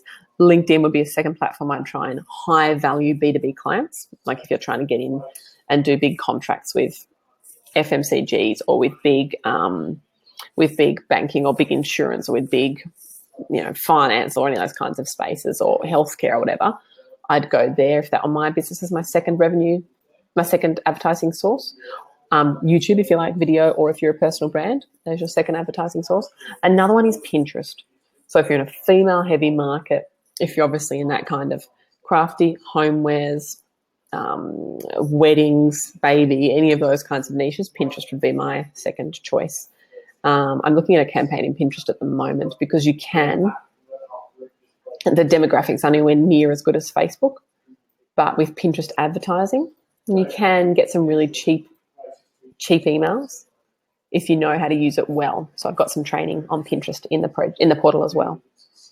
So they're kinds of the ways that I choose my second advertising source, but I don't do that for like the first at least 6 months of using Facebook. I just want to become an expert at using Facebook because in my opinion, you only really need to nail one traffic source to be, in my experience, you only need to build one traffic source to build a 7-figure business. And then when we got to 7 figures, I was like, okay, now I should probably diversify because, what if Facebook dies tomorrow? Highly unlikely, but, it's worth getting your eggs in a couple of different baskets. Amy submitted a question to the portal. She's been working with Anna on her first ever website. Awesome. So I'm going to have a quick look at your question, Amy. Got it.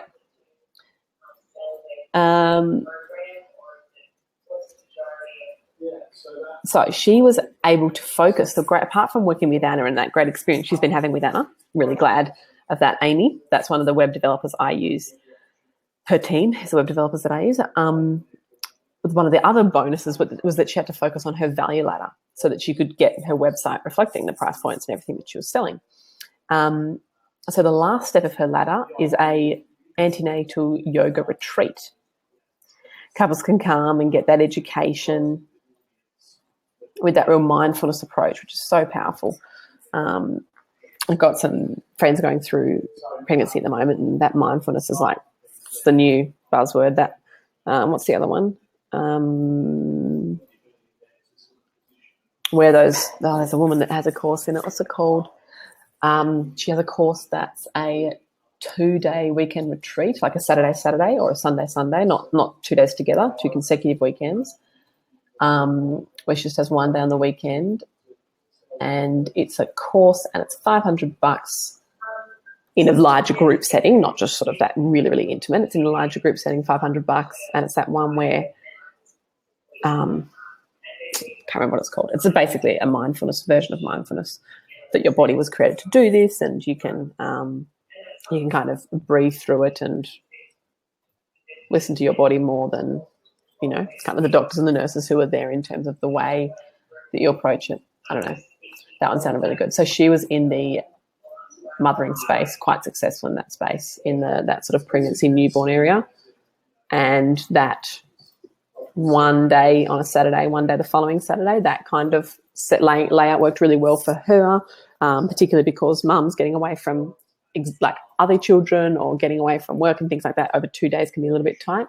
And they're there 2 days together, but works quite well if it's just 1 day on one weekend and 1 day on the next weekend. And that price point hits quite nicely in that sort of space. And then if it's a even more intensive, kind of more value-packed, more intimate environment, then you can obviously increase the price on that then as well.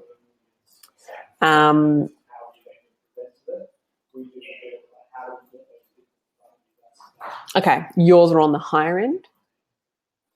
I do 2 retreats. One is a less expensive retreat and one is a luxury retreat. The less expensive is also, it's all included in, I'm guessing, including accommodation. That's a different story. Yours is a 2-day, that more private, intimate experience. Yeah, I'd like you to add one that's a little bit of a larger group environment, like the formula that I just talked about, that kind of structure, a little bit lower on the value ladder, and just see which price point works best, because they're obviously 2 very different types of parents. Because I know your high-end luxury one can go up to $4,500 for 3 nights, all inclusive. And there are absolutely people that will pay that, but you may also be missing out on people on the value ladder who want tastes or versions of that to come in for a Saturday and then come in for another Saturday the following week at a lower price point on a more of a group scale. And obviously there's not as much included compared to the ones that have food and accommodation and the whole experience on that next level. So that's the only thing. If that was the only offer on your value ladder, I feel like you'd be missing a big percentage of parents that would actually want to work with you but just can't quite get to that price point. You may already have something in your value ladder at that lower sort of $500 mark. But I think if you have all of those options on there, you've got something for everyone, and you can then kind of guide and direct people to the right choice for their situation, their requirements, their budget, where they're at. So just keep that in mind. I mean, those price points sound about right, particularly if you're doing accommodation. Like, that's very cheap. Maybe that's not including accommodation. Maybe that's just including 3 nights. I don't know. Is 2 nights enough for a weekend retreat? Potentially. Just have the biggest thing to validate those price points, though, is to find someone else out there that's successful in your space that's offering similar price points. If no one else in the world, and it doesn't even have to be in your country, right? Just somewhere in the world is offering a similar version at a similar rate. If no one else is doing it, it's a sign that people don't want to pay for that. So just double check that. Do a little bit of that validation by checking competitors, just doing some really hardcore Googling, trying to find anyone out there doing these kinds of retreats. And if you can find it and the person looks like, they've got a solid website and lots of great testimonials, then they're probably having success with that, and it kind of validates that idea for you, rather than entering into a market that you haven't got any proof that people would pay for that. Try and find some proof of that online. It's the way that I would approach that. Woohoo! Sophie, everyone has to celebrate with Sophie right now, because Sophie just turned on her competition funnel and has already got 2 emails, and she's averaging $1.25 an email. Awesome. I would love to average $1.25 an email. I'm happy to average $5 an email. You're firing. This is exciting. Now, I want you to remember that every one of those emails is a real human being that has shown interest in your industry and in your product and service. I know it's a freebie, but they've shown interest in it and have potential to be an ideal customer, either now or in 2 weeks' time or in a month's time or in 3 months' time. So you don't need to pick up the phone and have a chat and catch up for coffee, but you need to stay in their inbox. Okay, don't waste these opportunities. This is so exciting. Okay, basically what you've just done there is prove that this business model has legs. Now you just have to have the resilience to figure out the other little pieces of the puzzle, which is, converting your first customer and those kinds of things, right? Learning how to communicate with these guys on emails. I teach you all of this kind of stuff, but you have proven, I want you to be confident, and I want you to go and grab a glass of wine or book in a massage or do something to celebrate that you just nailed this, because this is a big step. If you've never done a funnel before, this is a massive step, but you've just proven you can get emails for cheap. If you can build a community for cheap, you got legs, right, to build something awesome. So exciting. Next question was, I'm not Jess. I don't know what I'm talking about. It wasn't called Yoga Nidra. It was called, I can't remember. I'm not even going to try and remember because I've already tried. Stacey, your question is business name registration. Good one. I have current e-commerce business. Cool. And you've registered it. I've just started to create a new website. Cool. For a portal called academy.blah. Yeah, that's all fine. No, you don't. Not right now, Stacey. So Stacey's just wondering. She's got a business name, and then she's got the name of her program, which is the business name, and then the word academy at the end. No, you don't need to register that. Once that's hitting sort of 7 figures, you would probably trademark that, but you don't need to register that at all. That's totally fine. This isn't a lawyer. I'm not legal. I'm not giving legal advice, but you're going to be still trading under the business name, and all of your invoices or whatever, they'd still have the business name on it. You're still declaring tax and all that kind of stuff through the business name. So in my experience, no, I haven't set up separate business names or companies for different brands, for different products. I just, once I've run them and made a certain amount of money from them and proven that they've got legs, and I'm making good, mid 6 figures with them, that's when I'll start to look into trademarking them. Because I'm like, yeah, this will work. It's just too early to do any of that kind of stuff up front, because you could go and spend all of this time and money. It's not cheap. All this time and money on protecting stuff, and then it just doesn't fly. And you're like, great, well, that was a complete waste. I've had to rename it or rebrand it, or things have changed, or, you've got to wait till it's humming and performing before you invest that cash or time into it. Awesome. Woohoo. Cool. Yeah, I hope that. Sorry, that was to Min. Woohoo to Min. You're welcome, Stacey. Okay. Awesome. Yes, and Min, for you too, Inner Circle events. have been locked in, dates, times, and locations. I'm finalising all the quotes for those and paying some deposits for those this week. And then I'll start introducing to you all of the experts who are going to be speaking because they're geniuses. We've got a branding specialist from Milan coming over to talk about how to get your angle in your market so that you stand out from all the other clutter if you're in a really saturated market and people know you because of, that certain element. So this is Beverly Hills and Sydney. We've also got we've got my Facebook person. We've got my director there who's going to be sharing some stuff with video and filming some stuff. We've got my automation expert there. It's going to be looking really hard into email marketing. I'm going to be going heaps through course creation and how to get your Genius Zone into your services and into your online programs and scaling that. We've got a lot of stuff on Facebook Messenger happening, which is becoming a very cool space. So we've got my Facebook ManyChat person there. We've got all sorts of cool stuff happening. And then you get to talk one-on-one to have sit downs with myself, with Adam, with Andy, with Alyssa, with all the team, and be able to chat and run stuff by us and just ask scenarios. I just find that those spaces are so powerful. I know that when I was starting off, I had an inner circle, a mastermind like that, where I could just go in and say, hey, this is what I'm dealing with. So, it might be, I think I need to hire my first staff member, but I don't know what they should be doing and I don't have much cash to pay them. How do I, go about this? And so I'm able to strategize and sit down with you and be like, okay, bang, bang, bang, this is what I would do, and kind of sit a bit more one-on-one with you as well, because the inner circle is so intimate, particularly right now. It's so intimate. So it's going to be a really tight group. And you get access to that for free. Woohoo!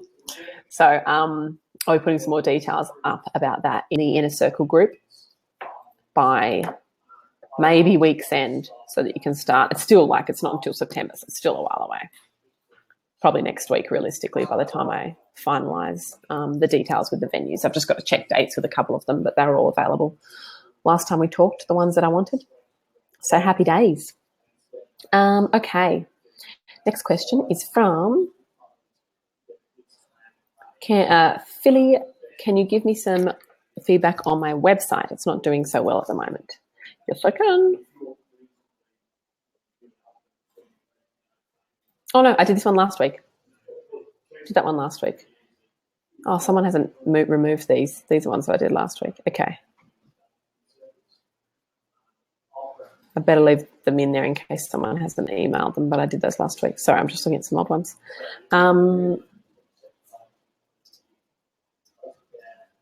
Cool. So this is a question from Laura Reed. Now, Laura's question, I'm currently testing out some ads, but I wanted to know, should the image and title represent the product or the lead magnet offer on the landing page? Always the lead magnet offer on the landing page. So we've always got to give first and go towards the lead magnet. The lead magnet is the core focus on Facebook. On the thank you page, we'll start introducing the product or the service, but the Facebook ad and the first page should all just be about that lead magnet. It's got to be giving on Facebook. So we don't want to look like we're trying to sell on Facebook. We're giving first, and then we transition to that next conversation.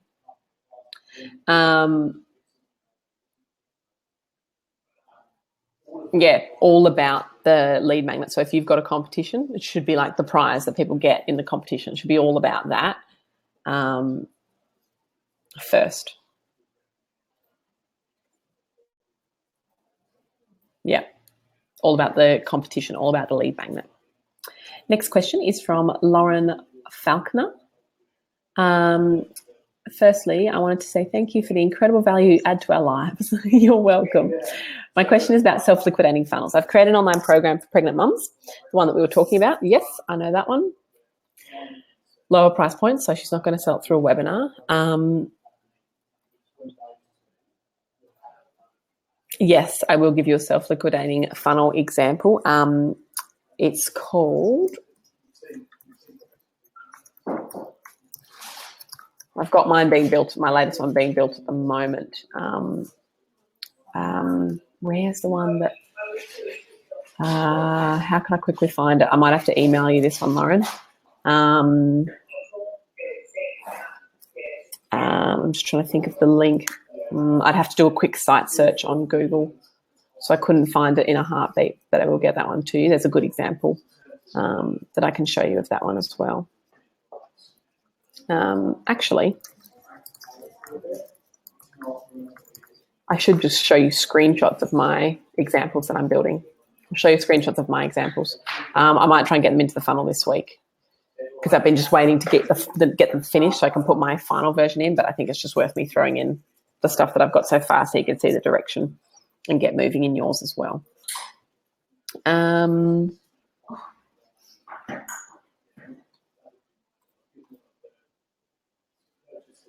Cool. So Leela. Oh, Leela, yes, I have answered this question. The only problem is you keep sending me links of your lead pages internally. So Leela, the person who's transcribing this video, this is Leela, right? So Leela, when you're giving me a link, you have to go and give me the published link, not the edit link, because if I click on that link, I have to go and log in to your lead pages account, which legally I don't want to do and I can't do. So if you go I'm just trying to find how to get the external URL for my link for lead pages. So if you go to your list of lead pages and then over on the right-hand side, beside the lead page that you want me to have a look at, there's a ... which is like a symbol for menu. Hit on that ... and you'll see a thing saying publish options. Hit on publish options and it will give you a link. And it's just like a kind of a lead pages link, but that's all I need to have a good look at it. So send me that link, not the edit link. If it has the word edit in the URL, it means that I have to be logged into an edit screen, which I can't do. So that's the only thing with that one. I've mentioned that a couple of times in this office hours just because I can't give feedback until I get that. You're welcome, guys. Yeah, head on off once you've had your question answered. I think I've just got two more. Nicole, I was hoping you could suggest a book designer for the internal layout of a traditional book and an ebook. Internal layout. I've got like cover designers. In terms of internal layouts, no. I mean, because the way that I would do it, if this is like an ebook, something that you're wanting to put on Amazon, Kindle ebooks have the template that you can download that has all the specifications and all the fonts and all the things and font sizes that you should be putting in, and like a whole style guide, I guess, on how to lay out your ebook that you can use for an ebook if you're wanting to put it on Amazon or something like that. I reckon this is a question for Fiverr. Internal book design search. Wait, internal ebook design. I will design your complete book with creative layout. I will design your interior layout. Yep, so you call it ebook interior is what it's called. All a matter of jumping onto Fiverr or something like that, looking at how many reviews they've got and what, like how hot those reviews are. So there's someone here who's got 235 5-star reviews. So that would probably be a pretty good start. And they design the book, ebook cover or interior. They're at a higher price point. But these are usually the cheapest, and obviously the ones that are $6, you're kind of like, probably not going to be quality. But the ones that are at that price point that look like it's at a price point that you would pay someone who actually values their time and is good at what they do, hitting at that higher price point of maybe $50 or $100 is probably worth doing for someone to design the high quality interior. So yeah, there's quite a few that have a number of, there's one here with 104 readers. That's 104 reviews of 5 stars that are at $6. So, well, that was a really good one. 840 reviews. Beautiful PDF ebook interior for your text. And again, cheap, starting from $6. Another one here at 486 positive reviews. So there's plenty here. So if you go to Fiverr, Fiverr.com, it's called ebook interior is what you should be looking for. You're welcome, guys. Next question is from Nikki. There used to be a video in version 2 of the Doing Academy, explaining how to insert call to actions in your emails and blogs. Yes, Nikki, someone asked for this last week. It's on our list of reviews. I didn't realize that I took that out. I wasn't supposed to. So it's on our list of reviews that we're looking at this week. It should all be done in the next sort of 5 or 6 days. So good one. I know that's already on there. It's something like adding CTAs to, like, blogs is the really important one, but also emails as well. So I'll put that one in there too.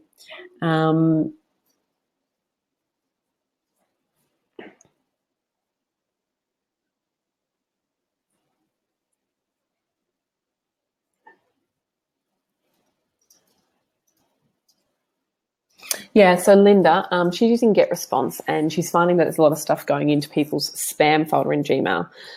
The biggest thing, I guess, is making sure that you're emailing. So there's all sorts of things that impact this. There's, is she saying, have you heard of Gmail tightening down on autoresponder groups? No, the top ones are all still fine. So deliverability rate of Infusionsoft, MailChimp, Aweber, GetResponse, all those guys is really great. It's particularly if you're landing in spam, that's usually an issue with your server rather than if you're landing in promotions. So you can land in the promotions compared to the main inbox because of things to do with your headline or how many images or links you've got in your email. Big banners across the top of your emails will normally get put into promotions. There's all sorts of reasons why you'll end up in promotions. But you definitely want to make sure, a couple of big reasons why you'll end up in spam or promotions that are easy to fix is if you're sending through your GetResponse or Infusionsoft or whatever you're using, if you're sending from a Gmail or a Hotmail rather than a business address, you'll have massive problems. Gmail's outright said that if you're sending through an autoresponder as grace@gmail.com, they're going to put you in spam or promotions immediately, and basically usually spam. So keep that in mind. So you need to have a business address that you're using, not a Hotmail or not a Gmail. Like your Linda @ is fine. You could use that. So as long as that one's connected. And then secondly, you need to do, and is it called SPF? Usually we need to configure your SPF records. So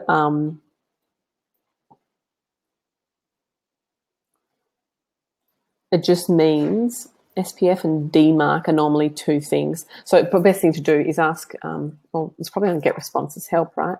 GetResponse FPF, SPF, and GetResponse DMARC. How can I send DMARC compliant emails? Yeah, DKIM and SPF. So ensuring that SPF and DKIM feature is built. Cool. So they're the two things. Just ask GetResponse about SPF, which stands for Send Up Policy Framework, and DMARC, which is DMARC. Those two elements, like, you just need, there's things that you need to add to your server, right? Just to make sure that you're seen, just the kind of verifiers, and Gmail can then see that you're a reputable email. They know that GetResponse is reputable. They're more looking at the email address that it's coming from within GetResponse. And they want to know that that business, that firstly, it's a business email, and secondly, that business email has been verified and it has that compliance on it. Wow, this is a really messy scene behind me. Sorry about that.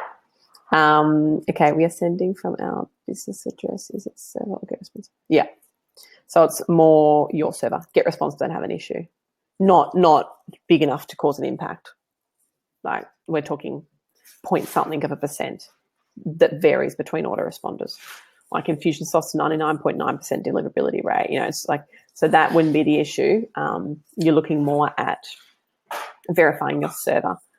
And if you're using the business address, just talk to GetResponse and your web developer and just get them to give you some steps on SPF and DMARC.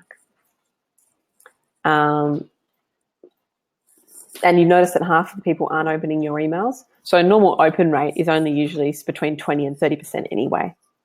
That's why you have to email frequently, because an email rate's 20 to 30% open and usually up to 5% click, maybe up to 10% if you've got a really good offer. So that's not unusual. That's just email marketing. You just got to email enough so that you're getting that connection. If more than half of your, this is going out to prospects.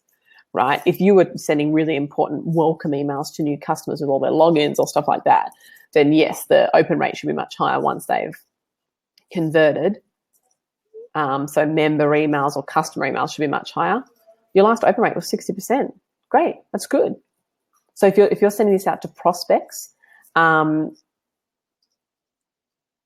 that's amazing. Now it's only 30%. What were you using before to get 60% open rate?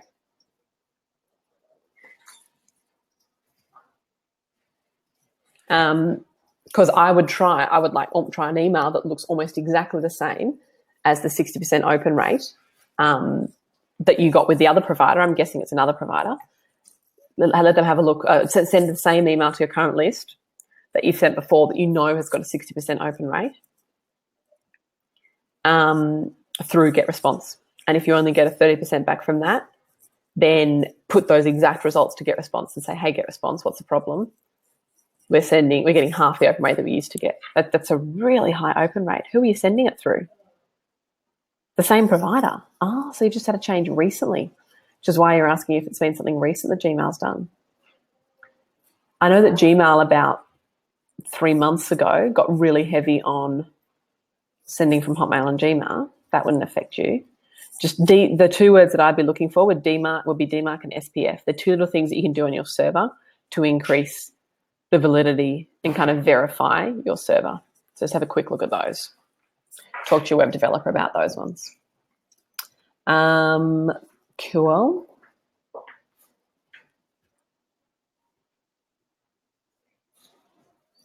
Awesome. Cool. Okay, and I think that's all my questions answered. Oh, whoops, I'm 10 minutes over anyway. Get out of here, girlies. Thanks for joining me. Get back to doing. Enjoy your week ahead. Let me know in the next office hours if there's anything else you need or anything else I can help you work through. Remember, as you're building everything out, you're an intelligent woman. Everything's workatable. And the most incredible resource of all time is Google, right? All of the answers are there. I love it when you jump onto Google. I had a microphone that I bought the other day, and I was listening back to it when I recorded something. I was like, I swear there's a hum in the background. Like, I swear there's a humming. And so I just Googled the name of the microphone and the word humming. And there's like 300 people that experience the same problem, and they told you exactly what they'd done to fix it. You know, everything's there. And then, of course, all the training inside the portal gives you the exact how-tos and how to actually apply that stuff. But if it's those little techie things that, you know, are kind of little roadblocks that are stopping you, that's a little tip. So many of them can be solved with a good little Google search.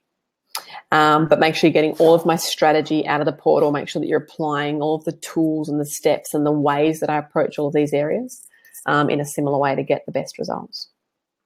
So good job, guys. You've been powering through. Have an amazing week. I'm going to go off and get doing myself. Got a few videos I need to pump out today. I think that's my main project on today. And some stuff for my inner circle girlies.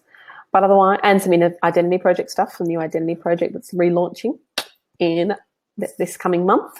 Otherwise, thanks for joining me. I hope that's been super helpful for everyone that's been on, and we'll talk soon. You're welcome, guys. Bye.